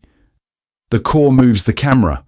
The scandal becomes a wake-up call, then a turning point, then a case study in how Marines are supposedly on the cutting edge of fixing a problem they spent years insisting barely existed. More recently, look at the 2020 AAV sinking off California. Amphibious vehicle, training mission, 9 dead. The first statements were textbook, accident, under investigation, no broader readiness issue. But the investigation showed systemic negligence, failed maintenance, ignored warnings, no safety boat. That forced leadership reliefs, changes to amphibious training, and eventually the retirement of the entire AAV fleet. Operational failure turned into a public commitment to modernization and safety. A narrative pivot from "we messed up" to "we are ruthlessly self-correcting." Listen to me. In every one of these, the pattern is the point. Crisis hits, secrets leak, and the core does two things in parallel. It patches the real-world hole, and it patches the story. It retrofits doctrine and branding at the same time so that a decade later, the scandal isn't a stain, it's a credential. And if you think that survival instinct stops at training deaths and misconduct, I need you to see what happens when the same rewrite engine gets pointed at entire wars. And when that rewrite engine gets pointed at wars, it doesn't just smooth over bad headlines. It reaches into living rooms, into casualty calls, into autopsy reports. It starts editing people. Here's the thing. The core doesn't only manage what you see on a recruiting ad. It manages what a mother is allowed to know about why her son came home in a box. Image control doesn't turn off when the flag is folded. It just switches audiences, from fans on YouTube to families in grief. Take the training accidents. Over and over, you get the same script. Initial statement, tragic mishap, no sign of negligence. Everything was by the book. Months or years later, after an internal investigation leaks or a lawsuit cracks something open, suddenly the story has evolved. Now there were ignored warnings, broken equipment, a culture of cutting corners to hit readiness metrics. The foreshadowing was always there in the safety complaints. The official story just refused to read it. Families feel that gap first. They're told a vehicle rolled over in good weather on a flat road. They're told a live fire evolution went wrong during routine training. No details, or worse, details that keep changing. One officer says one thing on the phone, the written report says another. The press release uses a third, more antiseptic vocabulary. You can watch the narrative control happening in real time, and you're not the audience they're protecting. And listen to me, this is not a sin in the abstract storytelling sense. Of course the military has to classify things.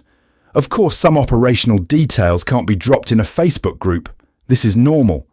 But we need to separate operational secrecy from liability secrecy, because internal investigations and classification stamps are doing double duty. They don't just protect missions, they protect the institution from wrongful death suits, from congressional hearings, from the reputational equivalent of a liver shot. Pattern interrupt. Imagine your kid dies in uniform, and your biggest opponent isn't the enemy, it's the help desk. You file FOIA requests and get pages of black ink. You ask straight questions and get passive voice poetry about an incident occurred and appropriate measures were taken. You're told to trust the process by the same people writing the report that determines whether they get blamed. The emotional math here is brutal. The core sells you this Marine family narrative, this idea that the community takes care of its own, that no one gets left behind.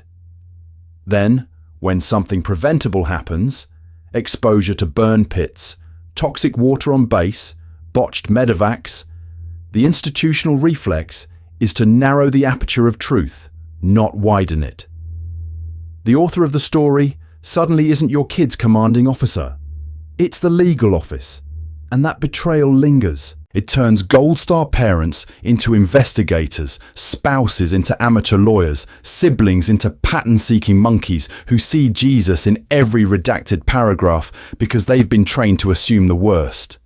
This is not a fandom argument about PR. These are life and death consequences of how the core chooses to manage secrets, and they should colour how you read every other piece of Marine storytelling we're going to talk about next. So when you zoom out from the individual families and courtrooms and look at the information ecosystem those cases live in, you hit this other, much quieter machine, the Marine media dance. I need you to understand this part, because if you miss it, you start treating newspaper articles as neutral windows instead of curated exhibits in a museum the core built.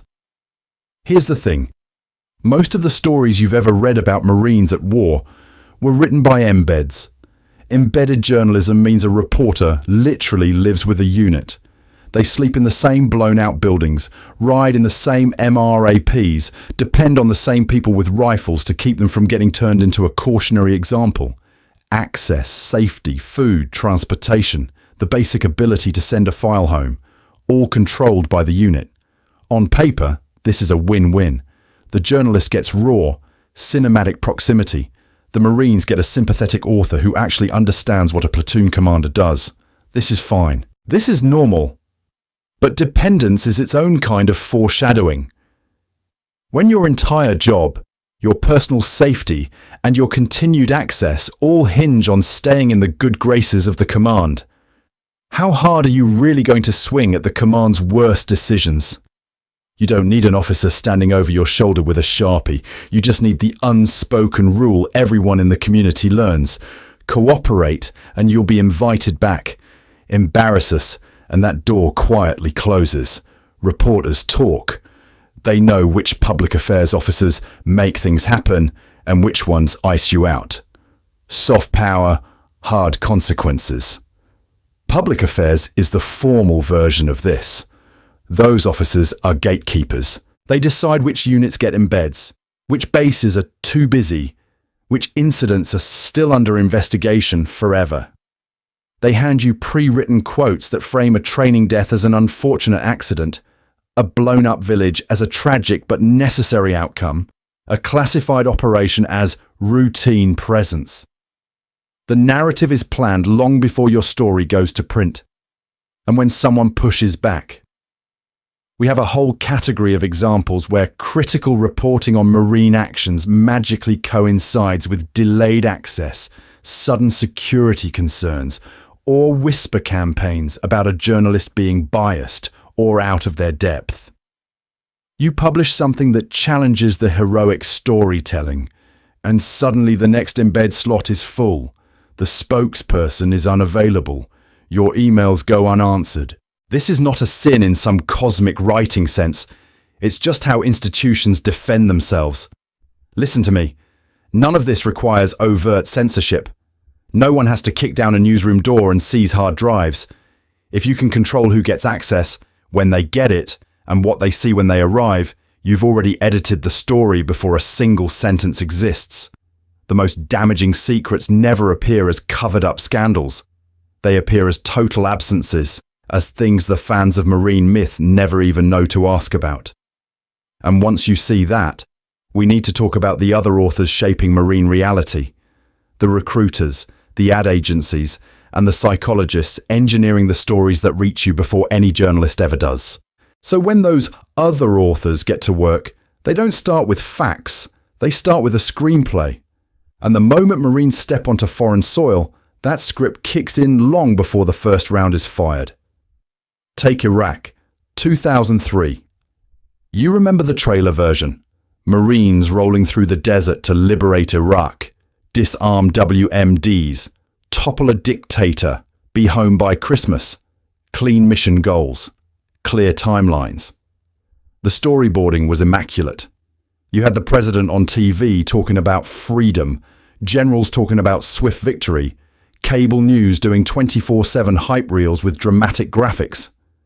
It was foreshadowing in the worst sense, the promise of an ending nobody had actually written yet. Except here's the thing. When you read the memoirs and the SIG-Act logs and the leaked cables from those same Marine units, the plot falls apart instantly. Objectives changed mid-deployment.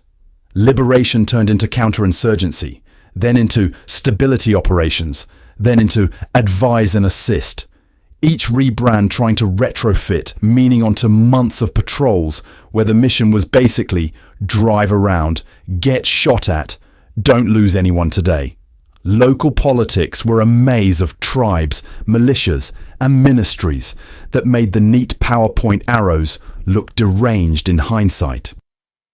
On the ground, Marines were negotiating with warlords at noon, raiding houses at 2 a.m., and handing out soccer balls for the camera whenever a PAO showed up. That last part is intentional. The curated narrative back home zoomed in on the photogenic fragments. Successful raids, Marines carrying kids to safety, joint patrols with freshly trained Iraqi forces. You saw the graduation ceremonies. You did not see how many of those trained units melted away, switched sides, or quietly stopped showing up once the US presence shrank.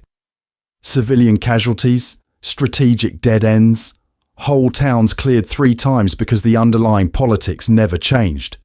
Those lived mostly in classified annexes and local rumours. When they did break through, Fallujah, Haditha, the occasional investigative piece, they were framed as tragic exceptions, not central features of what counterinsurgency actually is. This is not a sin unique to the Marines. This is how every empire does storytelling. But I need you to notice how the Corps benefits from being the protagonist in a movie that never screens its deleted scenes. Because once you only show the highlight reel, it becomes very easy for political leaders and the Corps itself to claim a weird, abstract success. We gave Iraq a chance. We degraded the enemy. We upheld our honor. Notice the category shift. Success stops meaning the war achieved its stated goals and starts meaning Marines performed bravely within whatever chaos the author handed them. This is fine. This is normal. It also keeps the Marine brand spotless even when the policy is an obvious faceplant. And if the community only ever sees that filtered cut, heroism without the policy failure attached, how are you supposed to exercise democratic oversight? How do you judge when Marines should be sent or what they're actually doing in your name if your information diet is pre-chewed, pre-approved, and aggressively on message? Listen to me. You're not the audience of a documentary. You're the test group for a long-running marketing campaign. Which raises a worse question we need to sit with. What happens when the operation itself is designed around the story that needs to be sold, instead of the other way around? So here's where it gets uncomfortable. The story you've been sold is battalions on beaches and flags on hills. But a huge chunk of what Marines actually do now happens in rooms you never see, in countries you couldn't find on a map without Google. I need you to sit with that.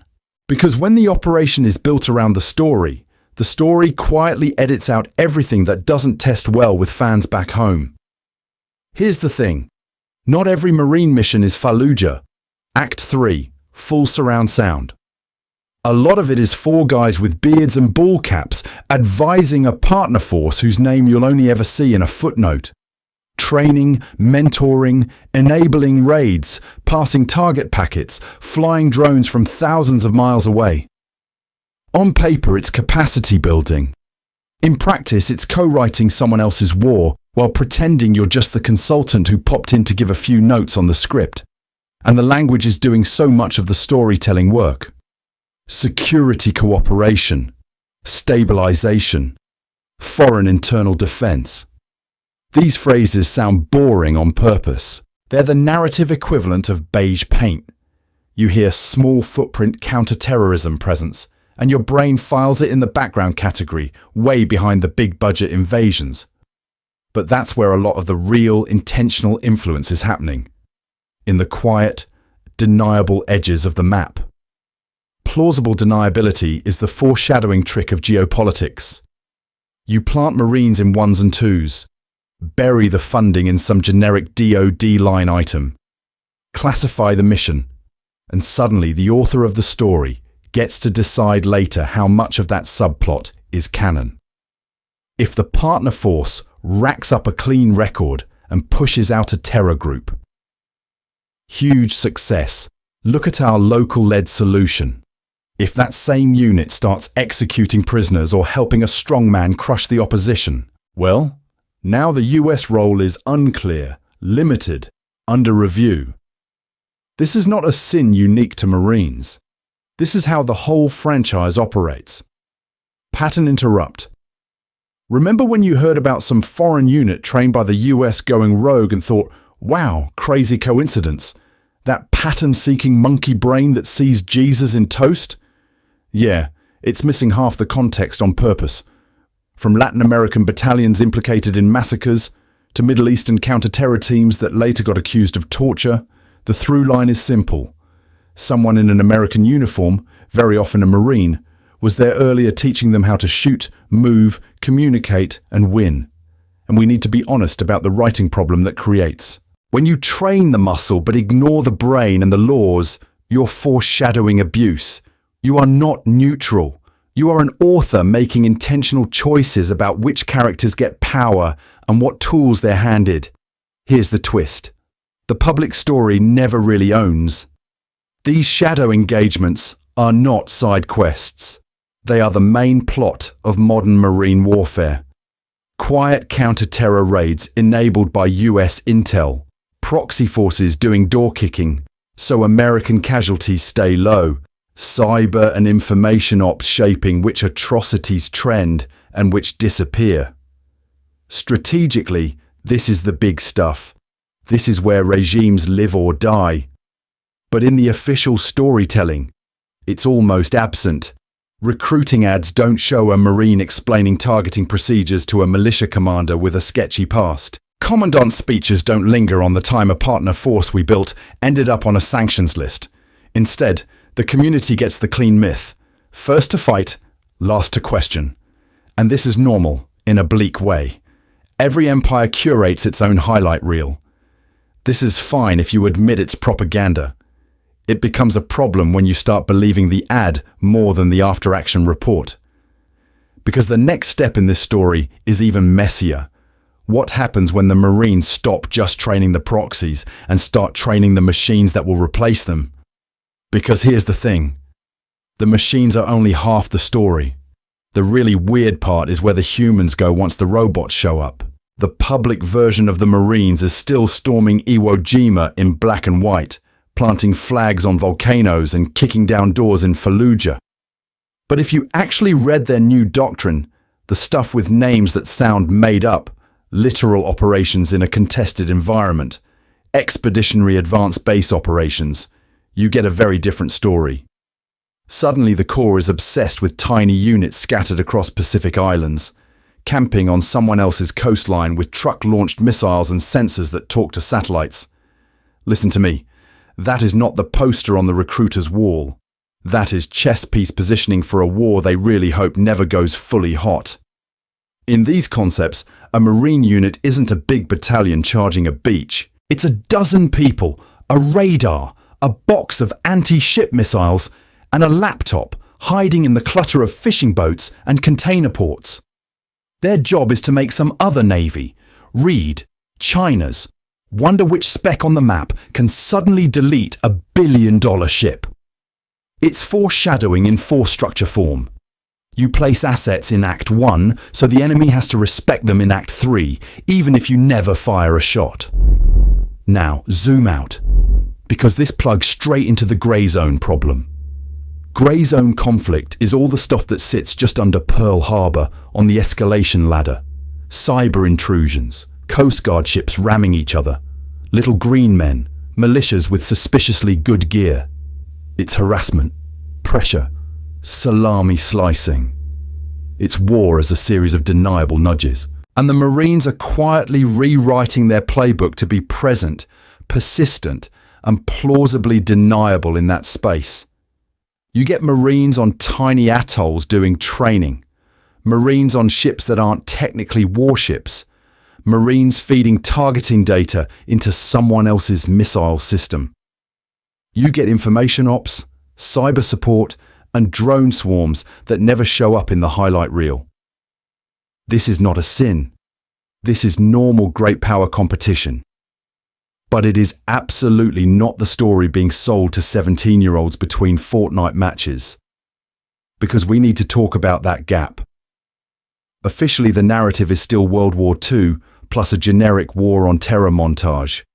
Sand, smoke, helicopters, a voiceover about honor. Unofficially, the author of Marine Doctrine is planning for long, tense standoffs with China and Russia, where the victory condition is, we quietly shape the environment for 10 years and nobody notices until it's too late.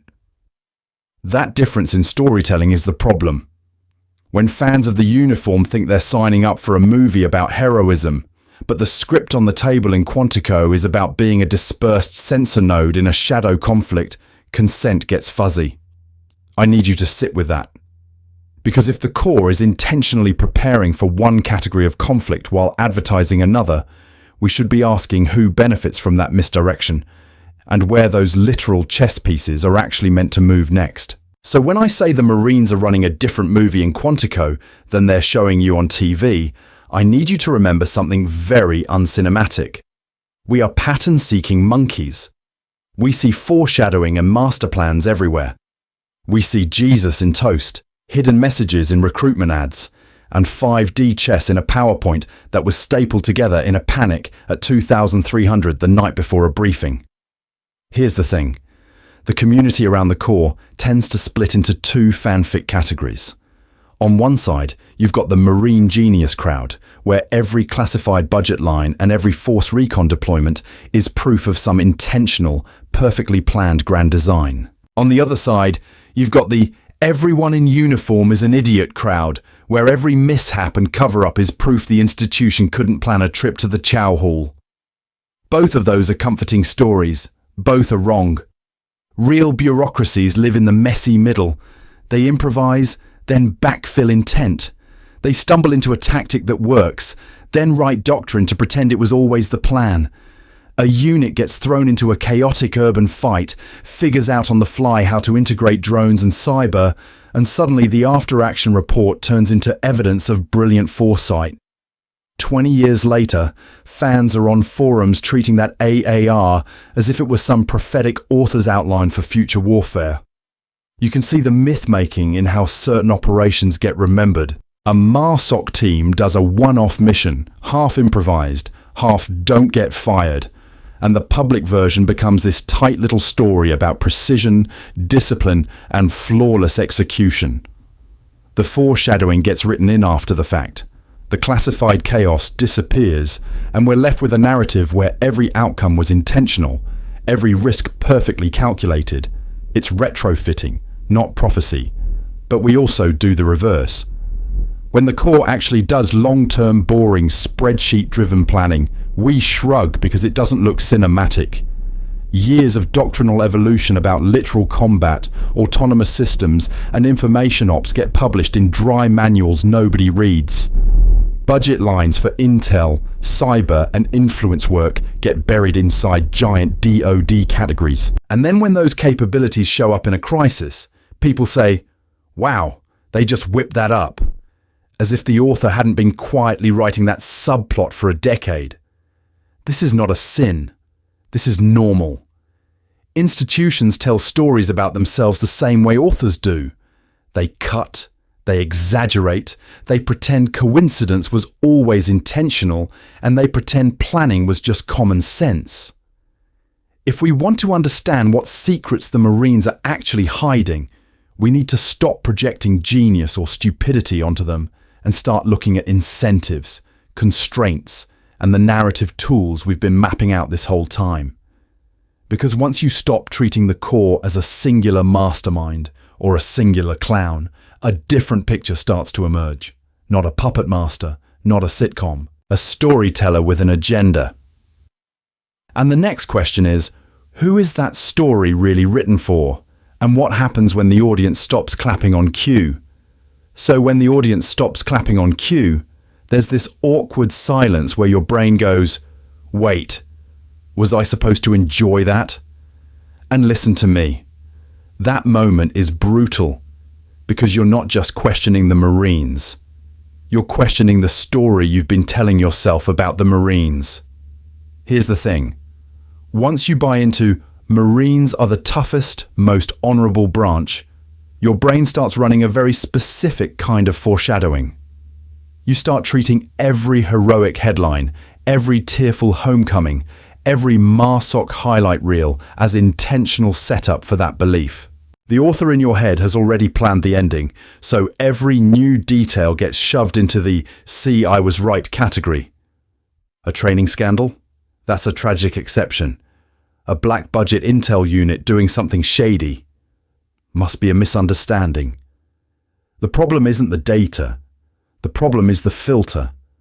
Psychologists have a boring term for this. Confirmation bias. I'd argue the Corps has a much better marketing term. Tradition. Your granddad's Pacific stories, your cousin's dress blues at Thanksgiving, the recruiting poster in your high school hallway. Those aren't neutral background details. They're emotional landmines. Questioning the institution starts to feel in your gut like you're disrespecting your family, your town, your entire national identity. This is not a sin. This is normal. The community trains you to see doubt as betrayal, not as basic critical reading. And then you add pop culture pouring gasoline on it. Movies, shooters, the first to fight commercials that never mention who approved the mission or what the actual objectives were. The Marines become this clean 3-act story. Innocent recruit, noble struggle, honourable warrior.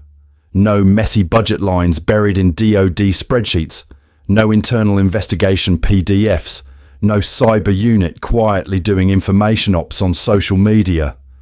Fans of the Corps are doing what fans of any good storytelling do. They defend the narrative they're invested in. Pattern interrupt, because here's the uncomfortable twist. Veterans aren't lying. The camaraderie, the sacrifice, the sheer absurd humour of deployment, that's all real. The problem is that your brain tends to fuse that personal story with the institutional story into one seamless epic.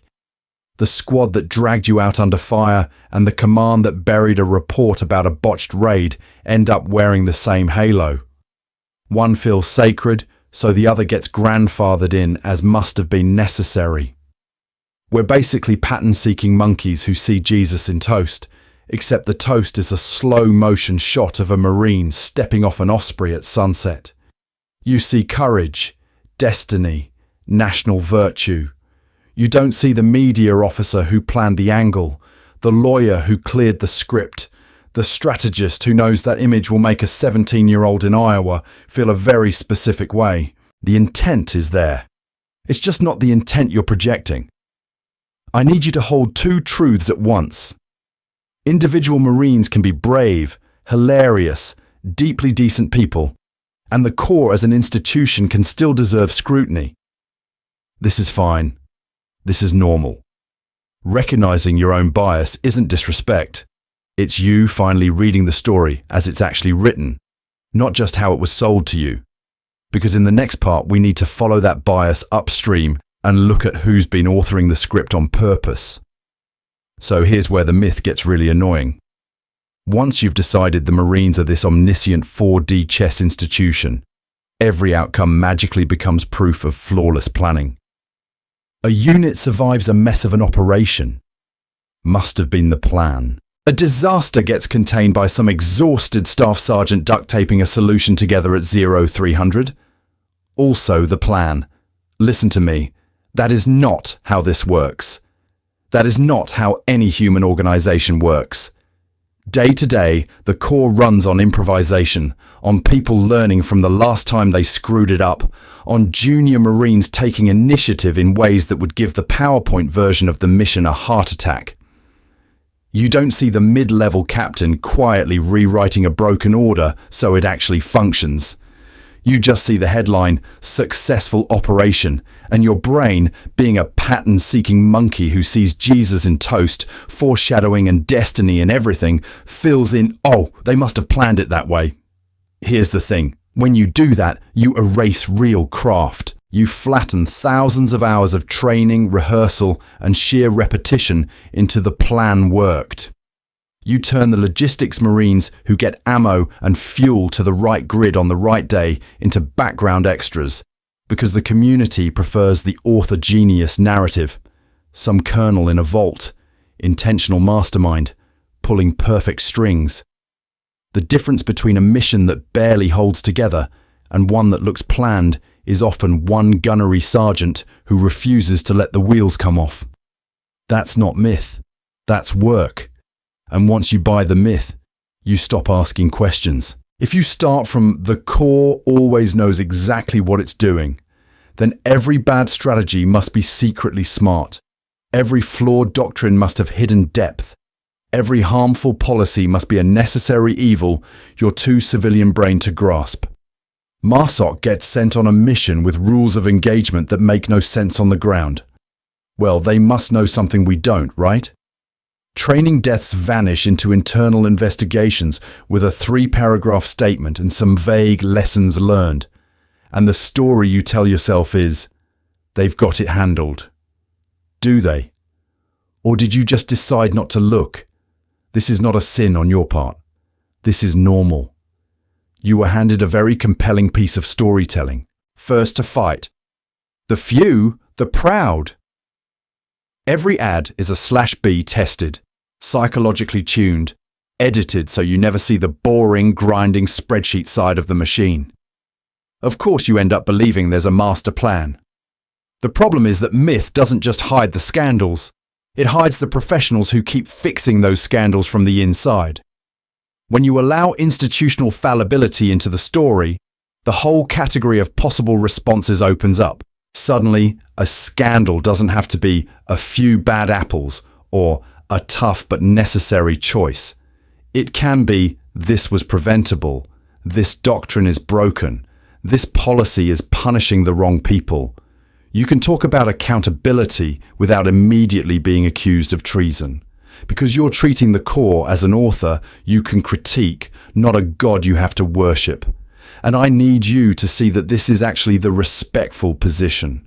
The most respectful way to talk about Marines is to treat them as serious professionals operating under pressure, whose writing can be edited, whose plans can be wrong, whose leadership needs oversight.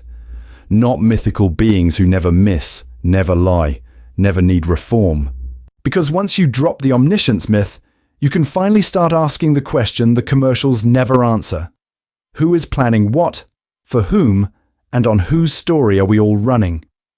In the next section, we need to follow that question into the classified shadows, the black budgets, the special units, the operations that only make sense once you stop assuming genius and start looking for intent. Those black budgets and special units don't float in a vacuum. They sit on top of something much quieter and honestly much scarier. A story machine that keeps convincing you every new reveal is unprecedented. We need to talk about the cycle. A Marine scandal drops or some secret program leaks. Fans of the institution clutch pearls on social media. How could this happen? This isn't who we are. Then 6 months later, same plot, different cast. Training deaths brushed into internal reports. A classified MARSOC op gone wrong that never makes it past a 3-paragraph press release. A cyber unit doing information ops that somehow no one saw coming. Really? No one? Here's the thing. The reason you keep getting surprised isn't that the secrets are that good. It's that you keep undercrediting how intentionally the core manages the narrative. You treat the commercials and the slogans as surface-level fluff, the same way the anime community treats an opening song. Cute, vibes, not canon. But Marine storytelling is doctrine. It's budget lines, It's dedicated personnel whose entire job is to make sure the story in your head never quite lines up with the documents on the server. I need you to picture a recruiting ad you've seen 100 times. The one where a kid sprints up a mountain, transforms into a dress blue action figure, and slays a metaphorical dragon. That thing was not some art student's passion project. It was tested, refined, run through psychological research to hit very specific age and class profiles. It is foreshadowing on purpose. First to fight, pure heroism, no messy aftermath. So when Force Recon or MARSOC does something in the shadows, your brain already has its alibi pre-installed. And the early warning signs? They're almost always there. Budget shifts where intelligence support quietly doubles inside a generic DoD category. New doctrine PDFs that suddenly start talking about information operations and cognitive domains more than rifles and amphibious landings. Vague references in speeches about shaping the information environment that pass right through you because there's no dramatic soundtrack. This is not a sin. This is normal for a modern military. The problem is that the community outside only treats something as real once it's packaged as a scandal. That naivety is a gift to the institution. As long as every revelation is framed as an isolated anomaly, one bad unit, one rogue commander, one unfortunate accident, no one has to interrogate the underlying system that made the secret not just possible, but probable. You reset to factory settings after every headline. This is fine. The story is intact. And the authors of that story are counting on exactly that reset. Listen to me. The whole point of this video is to break that loop. Once you start seeing the patterns, the foreshadowing in budgets, the retrofitting in press conferences, you stop being the pattern-seeking monkey who sees Jesus in toast every time a leak drops. You start asking better questions. Not, how could this happen? But given what they've been planning, what else has to be true? Which raises a much worse question we haven't touched yet. If the public story is this curated, what happens to the people who don't fit it, on the inside? So let's run the nightmare scenario, for the PR office, not for you. I need you to imagine the Marines call up a documentary crew and say, full access, no review, no veto. Cameras in every room, every brief, every barracks. What would that story actually look like if the author wasn't the communication shop, but reality? First scene is not a slow-mo sunrise over Paris Island with a string section. It's a planning meeting in a beige conference room, bad coffee, PowerPoint open. They're not talking about honor. They're talking about optics. If we send MARSOC, this goes black budget and never hits the news. If this exercise kills someone, what's the statement? That's not a scandal. This is normal. Institutions plan the story at the same time they plan the operation. Then we cut to rules of engagement debates. Not the sanitized, we follow the law of war soundbite, but majors and jags arguing over what counts as hostile intent when your drone feed is 6 pixels and a hunch. Someone asks, are we willing to eat the civilian casualty report if it means we don't lose the target? Someone else says the quiet part out loud. Congress only cares if it trends. That's foreshadowing for every press release you've ever read. Here's the thing. An honest documentary doesn't fade to black when the shooting stops. You would see the unedited aftermath. The courtyard where the intel was wrong. The training accident that never made it past an internal investigation. The staff sergeant explaining to a 19-year-old that yes, the guy he just shot had a kid. And no, there's no form you can fill out to make that disappear. Moral injury is not a poetic phrase, it's a category of damage. But it would also be boring in all the ways the current storytelling refuses to be. Hours of logistics nightmares when a pallet of parts is lost in a budget line item that technically belongs to the Navy. Bureaucratic infighting where colonels knife fight over whose program gets cut to fund a new cyber unit. Marines spending weeks maintaining vehicles that will never deploy. just to hit a readiness metric some author of a spreadsheet planned 3 administrations ago. This is not a sin. This is the grind. Pattern interrupt. Halfway through, the documentary forgets to be a war movie and turns into an HR seminar. You sit in on a recruiting strategy session where psychologists walk through which ads pull best with which zip codes. You watch them test warrior versus career language on teens who think they're immune to propaganda. The community of fans who only see the dragon slaying commercial never see the spreadsheet that decided which fears to press. Now contrast that with what you actually get. Slow-mo hero shots. Carefully framed interviews where the hardest question is, what did you learn? The narrative arc always bends toward honor, growth, institutional wisdom. The author of the story is the institution itself, and every rough edge has been sanded down until it can safely air between football and a truck commercial. So when you compare those 2 cuts, the honest one and the aired one, you start to see the difference. Not between good and evil, but between curated and human. And once you've seen that gap, we need to ask something way more uncomfortable. What happens to the Marines whose stories can't be edited into the official script? So here's where this stops being abstract ethics class and turns into homework. If you're going to swim in Marine stories, you need a snorkel. I need you to stop doom scrolling past the uniforms and start reading them like an insider who just happens to not have a clearance. Here's the thing. You can't control what they publish, but you can control how your brain receives it. So I want you to run every Marine press release, ad, or feel-good feature through a stupidly simple checklist. First question, what's being emphasized? Is it courage, brotherhood, high-tech gear, humanitarian work? Second, what's missing? You're getting the graduation ceremony.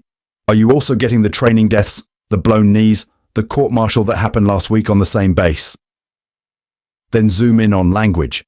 If you see an incident occurred instead of a Marine fired, that's passive voice doing crowd control. If you see complex environment or rapidly evolving situation, that's the storytelling equivalent of fog machines. It signals, don't ask who made the decision, just trust that it was hard. When you hear isolated incident or we've learned valuable lessons, your ears should perk up. Isolated compared to what? Lessons that cost whom? This is not a sin. Every powerful institution does this. Corporations, universities, your HOA newsletter. This is normal. But the Marines are an institution that literally trains people in information operations. They have units whose whole job is to shape perception in those complex environments. So when their public stories sound eerily smooth, you should assume that's intentional writing, not accidental honesty. Now, cross-reference. Don't stop at the official statement about a mishap. Open a tab with local reporting, another with independent defense journalists, and another with budget documents. If MARSOC or Intel or Cyber never show up in the glossy videos, but you see growing line items buried in some DoD category, that gap is data. The community loves to treat each press release as a self-contained story. I need you to treat it as one panel from a much longer manga and go hunting for the missing chapters. Timing is its own form of foreshadowing. When you suddenly get a surge of Marines building schools coverage, ask, what else is happening this week? Is there a congressional hearing on a scandal? A debate over force design, autonomous weapons, or expanding authorities? You're a pattern-seeking monkey who sees Jesus in toast. This is fine. Just remember the difference between patterns you can prove and patterns you're hallucinating because the toast is talking back. And we need to keep this grounded. This isn't about becoming paranoid or assuming every corporal on Instagram is a psyop. It's basic media literacy applied to an author with unusually high stakes and an unusually disciplined PR department. Once you start reading their stories this way, you're going to notice some uncomfortable consistencies. Which raises a bigger question. What happens when the narrative they're selling and the wars they're planning quietly drift apart? When that drift happens, the temptation is to turn around and unload on the nearest Marine you know. You're a pawn, you got played, how could you not see it? And listen to me, that is the fastest way to shut down the one source of first-hand information you actually have. Here's the thing, for a lot of Marines, the Corps isn't a job, it's the spine of their whole adult identity. Boot camp, first deployment, the friends they buried, the scars they don't post about, those aren't abstract data points in a foreign policy essay. They're the chapters where their personal stories stop being theoretical. So when you swing in with "the Marines are propaganda," what they often hear is, "your life was a lie and your dead friends were pointless." That's the problem. Not that you're asking hard questions. The problem is confusing critique of the institution with an attack on the person who wore the uniform. We need to separate those into two different categories in our own heads before we open our mouths.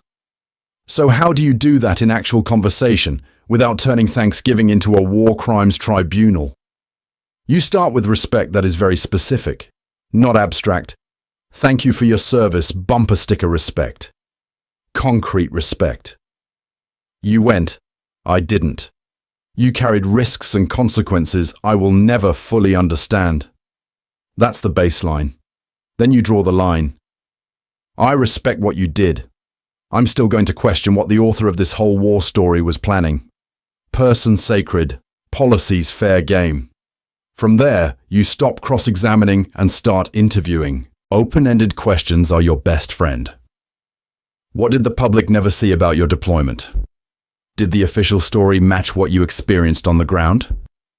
When you see those glossy recruiting ads now, what do they get wrong?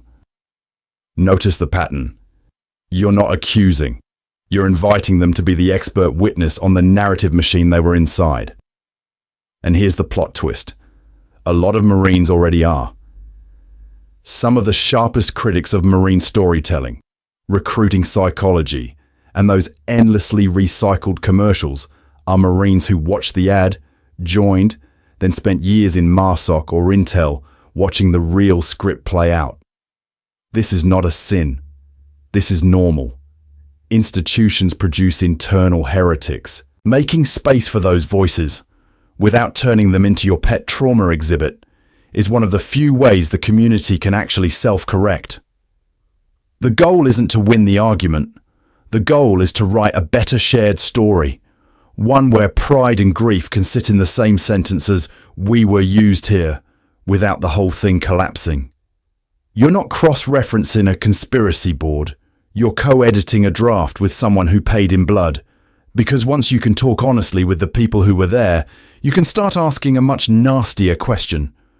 Who, exactly, is designing the story they were dropped into in the first place? And what happens when those authors move from commercials to your feed? So here's where this stops being a fun lore hunt and starts being a problem for, having a functioning country. In theory, in a democracy, the Marines work for you.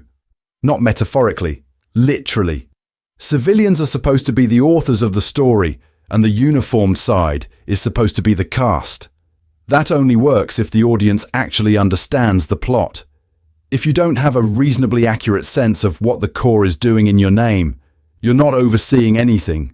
You're just clapping on command. Because here's the thing, when the Marines obsess over their public image, that's not just about morale or recruiting numbers. That's political writing. Every glossy first-to-fight ad, every carefully framed Instagram reel from a training exercise, every "we can't talk about that operation" isn't just PR. It's foreshadowing for future policy. It shapes the emotional space where decisions about war and peace get made. You get a sanitized narrative, disciplined heroes, clean firefights, tragic accidents that are nobody's fault. You do not get the black budgets, the MARSOC raids that never make the news, the force recon missions that only exist as a line in a classified annex. And when that's your information diet, it suddenly becomes very easy for a senator to vote yes on another deployment, another mission creep, another budget bump, because the story they're selling you has had all the splatter edited out. I need you to picture Congress as a fandom panel. The fans back home only know the highlight reel, so every time someone proposes a sequel war, it sounds epic. There's no category in your head for the training deaths handled quietly by internal investigations, or the cyber and information ops units whose job is literally to influence what you see and share. So, your consent to all of this is based on a storyboard, not the dailies. And then there's the gap. Less than 1% of Americans serve, and an even smaller fraction end up in the units that actually touch the shadow stuff. Everyone else meets the core through commercials, movies, curated embeds, and that one uncle who tells the same 3 boot camp stories every Thanksgiving. This is normal. This is fine. But when that curated feed becomes the only version of reality for most people, you get narrative capture. Pattern interrupt. What if the biggest Marine secret isn't a mission? What if it's the fact that the story you think you know was planned, tested, and psychologically tuned before you ever saw it? Listen to me. Caring about that is not anti-Marine. This is not a sin. It's pro-democracy. Because if you don't know what your warriors are actually doing, you can't meaningfully consent to it, you can't meaningfully oppose it, and you definitely can't rewrite it. Which means the next question we need to ask is simple and extremely uncomfortable. What happens when the core starts aiming those same storytelling tools inward, not just at enemies abroad, but at you, the home audience? So when the core starts aiming that narrative machine at you, here's the thing. The answer is not to plug your ears and salute harder. The answer is to grow up as an audience. I need you to stop treating criticism as treason and start treating it as the bare minimum of adult citizenship. Because the highest form of respect here is not hero worship. It's not reposting a recruiting commercial with a crying eagle in 4K and typing "thank you for your service" as if that's a magic spell. The highest respect is being willing to see the costs, the failures, the moral fog around what those missions actually are. If foreshadowing is about intentional setup, then real respect is about intentional attention. Think about it. When a MARSOC team does something that never makes the news, when Force Recon runs a mission that lives and dies inside a classified folder, the public story you get is still "first to fight." That's the logline. That's the tagline on the poster. The difference between the tagline and the after-action report? That gap is what Marines have to carry in their heads for the rest of their lives, while fans of the uniform argue on the internet using a recruiting ad as their primary source. And acknowledging that gap does not erase bravery. This is not a sin. This is normal. Saying this operation was a mess or this doctrine produced avoidable civilian deaths doesn't retroactively delete the courage it took to go through that door. If anything, it underlines it. It means these people were willing to risk everything inside a story even they didn't fully control, under authors, commanders, politicians, planners, who might not deserve the same uncritical applause. So we need to separate categories, support the individual, scrutinize the institution. A mature civic stance is to say, I will show up for the Marine who comes home broken, but I will also demand to know why the budget for intel and black programs is buried under 5 layers of Pentagon spreadsheet foreshadowing, and why training deaths keep getting resolved in quiet internal investigations that never quite hit the front page. Support without questions is not support. It's abandonment dressed up as patriotism. Reframing the Marine myth means admitting the Corps is a powerful human institution, not a sacred anime protagonist. It can be extraordinarily professional, disciplined, terrifyingly effective. It can also cause serious harm when the mission is garbage, the oversight is weak, or the information operations shop is more focused on the brand than the truth. Both of those can be true at the same time. So listen to me. You are allowed to hold 2 truths. Gratitude for what Marines risk, and a hard refusal to let that gratitude become a shield against scrutiny or reform. The community doesn't get better by pretending the author never makes mistakes. It gets better by insisting the next chapter be written with more honesty. Which raises the real question. Who's actually holding the pen when the next war gets drafted? So when I ask who's holding the pen, I'm not talking about a single cigar-chomping villain in a Pentagon basement. I'm talking about 3 overlapping scripts that we've been tracing this whole time. And listen to me, once you see them, Marine mystery stops being mysterious and starts being really competent storytelling. First script, the public brand, the ads, the museums, the social media feeds with perfect golden hour push-ups. That whole world is one enormous intentional recruitment pitch. It tells you first to fight, honor, brotherhood, clean arcs of sacrifice. It does not tell you that those taglines were A/B tested on teenagers, tuned with psychological research, and filtered through lawyers. The author here is a committee, and the foreshadowing is emotional. You're supposed to feel duty before you ever read the fine print. Second script, the Shadow Playbook. This is MARSOC raids that never make the news. Force recon slipping into places the public map pretends don't exist. Cyber units poking at foreign networks at 3 a.m. It's black budgets buried inside bigger DoD categories. Autonomous systems and drone swarms tucked under bland R&D line items. This is where the real plot twists live. Grey zone warfare, information ops, influence campaigns that quietly shape other people's communities, while the recruiting commercial tells you about college money. Third script, the narrative retrofits. Here's the thing. When a training accident kills Marines, or a mission goes sideways, or a scandal leaks, the institution doesn't just react, it rewrites. Internal investigations, carefully phrased press releases, museum plaques that turn disasters into hard-earned lessons. That's retrofitting in pure form, taking messy, unplanned reality and stitching it into a story where the core was always professional, always improving, always fundamentally heroic. This is not a sin. This is normal. Every big organization does it. The Marines just do it with military precision. Now watch how these layers interact. The public script recruits and reassures you. It's the glossy cover art. The Shadow Playbook executes the complex, morally grey, sometimes outright illegal missions that actually advance policy. That's the dense middle chapters no one outside the unit gets to read. Then the retrofits swoop in whenever reality leaks through the spine, patching the holes so the cover still matches the pitch. You get a curated history, a polished ethos, and almost no sense of the hidden capabilities or internal cultural pressures driving decisions.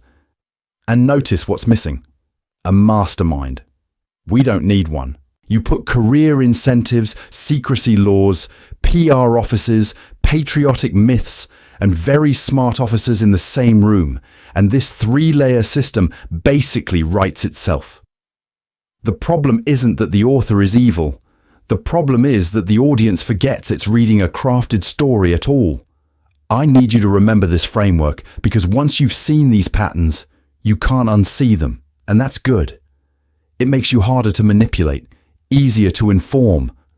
The real question now is, if you can read the Marines this way, what happens when you start reading every other institution with the same lens? So here's where a bunch of you are about to sprint straight off a cliff. You go from, I trusted the commercials, to the core is run by lizard people in dress blues in about 3 TikToks. I need you to not do that. Because here's the thing. Once you see the narrative tricks, there's this temptation to treat every gap in information as foreshadowing for the most deranged possible twist. Training death? Must be a secret bioweapon test. Black budget line. Obviously a Mars colony. Your brain is a pattern-seeking monkey that sees Jesus in toast and then starts a subreddit about it. This is normal. This is fine. But it's not literacy yet. Real literacy is boring in a very specific, powerful way. It means when you see Marine Corps operations, other, buried in a DoD PDF, you don't just tweet a thread, You go read the budget hearings. You figure out what MARSOC actually does, what force recon is for, why certain mishaps get handled internally with a 3-page press release and a 300-page report you have to FOIA. Conspiracy is when every blank gets filled with fantasy. Literacy is when you're willing to sit with, I don't know yet, and then do the work. So concrete next steps, because we need to give your curiosity a gym membership, not a tinfoil hat. Start with credible investigative journalism that's covered marine scandals and reforms. Go poke through declassified doctrine, after-action reports, budget justifications. Learn the basic categories: personnel, procurement, R&D, operations. The difference between information operations and public affairs is not a trivia question. It's a world view. Pattern interrupt. Stop doom-scrolling recruitment edits for 10 seconds and go watch an actual Marine budget hearing on C-SPAN. Watch a senator ask why cyber and social media influence funding is buried in some vague support category. Watch the colonel answer in the most weaponized passive voice you've ever heard. That's storytelling. That's an author at work, in real time. And don't just marry one source. Follow veterans who are honest about their experience, military analysts who read doctrine for fun, critical scholars who track propaganda, and yes, even official Marine channels. The point isn't to find the one true narrative, it's to triangulate when the recruiting office, the disillusioned lance corporal, and the budget analyst all describe the same program differently. That gap is your data. Listen to me. The tools you're using on the Marines, copy-paste them onto everything else. Other branches, intelligence agencies, defense contractors, political parties, corporations selling you leadership with an eagle logo and a flag filter. Institutions are authors. They have planned arcs, recurring motifs, and recurring villains. And it is absolutely okay not to have all the answers. The goal is not to 100% solve the Marine Corps as a mystery box. The goal is to stop being a passive fan of their storytelling, to move from consume the trailer to read the script notes.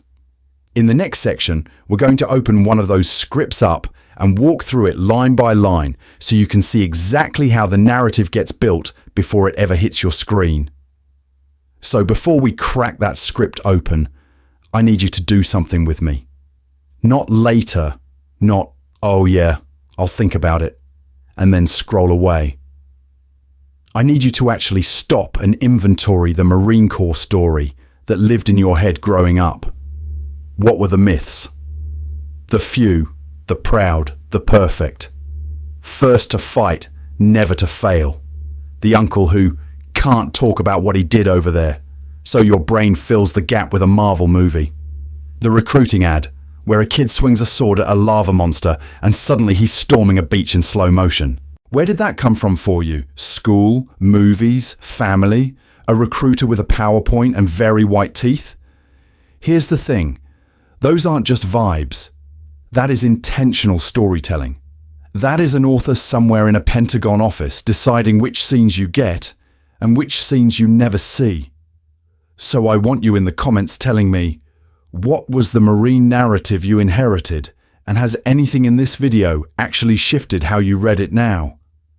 And to the Marines, vets, spouses, kids who grew up on base housing eating commissary cereal, I'm talking to you directly. What does the public never see that you wish they understood? Is it the soul-killing admin grind behind the elite warrior poster? Is it the training deaths that get turned into one sentence in a local paper while the commercial budget rolls on? What does the Corps get right about itself in its own writing? And what is straight-up fan fiction you watch your community repeat because it's easier than arguing? If you're worried about backlash, this is not a sin. This is normal. Make a throwaway, blur the details, change the unit number. A certain MEU, a certain MARSOC team. You don't have to drop classified stuff. In fact, do not. I'm not asking you to leak op orders. I'm asking for texture. The The tiny, boring, stupid details that never make the ad copy, but completely change the category of story we're dealing with. Because listen to me, even the small things matter. The way safety briefs are actually delivered. The jokes everyone makes about force recon or cyber or intel. The way an investigation into a mishap really feels from the inside versus the press release. One comment about some weird budget line or a social media policy or an information ops brief you sat through can foreshadow a much bigger pattern than any one of us can see alone. So use this comment section as an informal archive. A messy, crowdsourced footnote pile under the polished Marine screenplay. We need the recruiting poster and the barracks rumor and the spouse's Facebook group meltdown all in one place. If we're going to stop being pattern-seeking monkeys who see Jesus in toast every time the core says heritage. Tell me too, what you want opened up next. Specific units, specific incidents. Do a deep dive on how MARSOC got sold to the public. Walk through this one famous ad shot by shot. Explain how information operations actually work. This is not a one-off rant. This is an ongoing project, and your comments are basically the source documents. In the next section, I'm going to take one of those myths, the shiny first to fight promise, and show you step by step how it gets built, tested, and deployed long before any Marine ever hits a beach. Which brings us to the uncomfortable part of closing the file, admitting how much is still blacked out. We just spent 2 hours peeling back layers. Budget footnotes, training mishaps, MARSOC deployments that only exist as a one-line overseas contingency entry. And yet there are whole categories of Marine secrets we will not see. Not now. Maybe not ever. Deeply classified missions, cutting-edge tech tests, ugly internal debates over doctrine that will sit in vaults until everyone involved is retired, dead, or both. Here's the thing. That's not a conspiracy theory. That's literally how this machine is designed. You'll get the glossy recruiting ad on YouTube pre-roll. You will not get the after-action report on the cyber operation that quietly knocked out a power grid. You'll get the heroic MARSOC montage. You will not get the raw helmet cam from the mission that went sideways and rewrote the rulebook. So we're stuck in this tension between curiosity and respect. I need you to feel that. On one hand, we need to push for transparency and accountability, because when the core buries training deaths in internal investigations and hides black budget experiments in vague DoD categories, real people get hurt and the public can't even name the problem. On the other hand, some operational secrecy is genuinely necessary. If you're kicking down doors or running an intel network, broadcasting every detail is a fantastic way to get Marines killed. This is not a sin. This is normal. The issue is not that secrecy exists. The issue is who controls the story that fills the gaps. And that's the core takeaway I need you to walk away with. The most important Marine secrets are not just the redacted lines. They're the stories, images, and myths that seep into your head until you can recite "first to fight" on command without ever asking "first to fight for what and for whom." That's foreshadowing on a national scale, a planned narrative arc where the author is the institution and the audience is the entire community of future recruits, voters, and taxpayers. Every commercial, every slogan, every carefully framed shot of a rifle range at sunset is intentional writing. It primes you long before any briefing, so when the classified stuff happens off stage, you already think you know the genre you're watching. That's the difference between information and storytelling. One informs, the other arranges your feelings about power. So if you made it this far, genuinely thank you. No melodrama, no swelling music. Just, you sat through a long, dense breakdown most fans of military content will never touch.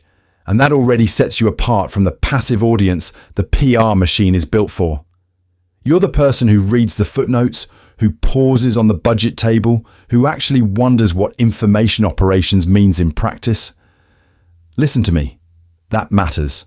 And yeah, I have now spent an embarrassing chunk of my life in Marine budget documents and recruiting case studies so you don't have to, which is either public service or a cry for help. This is fine. I chose this. All I'm asking is that you stay curious, stay skeptical, and stay humane when you talk about the Marines and the people inside the uniform.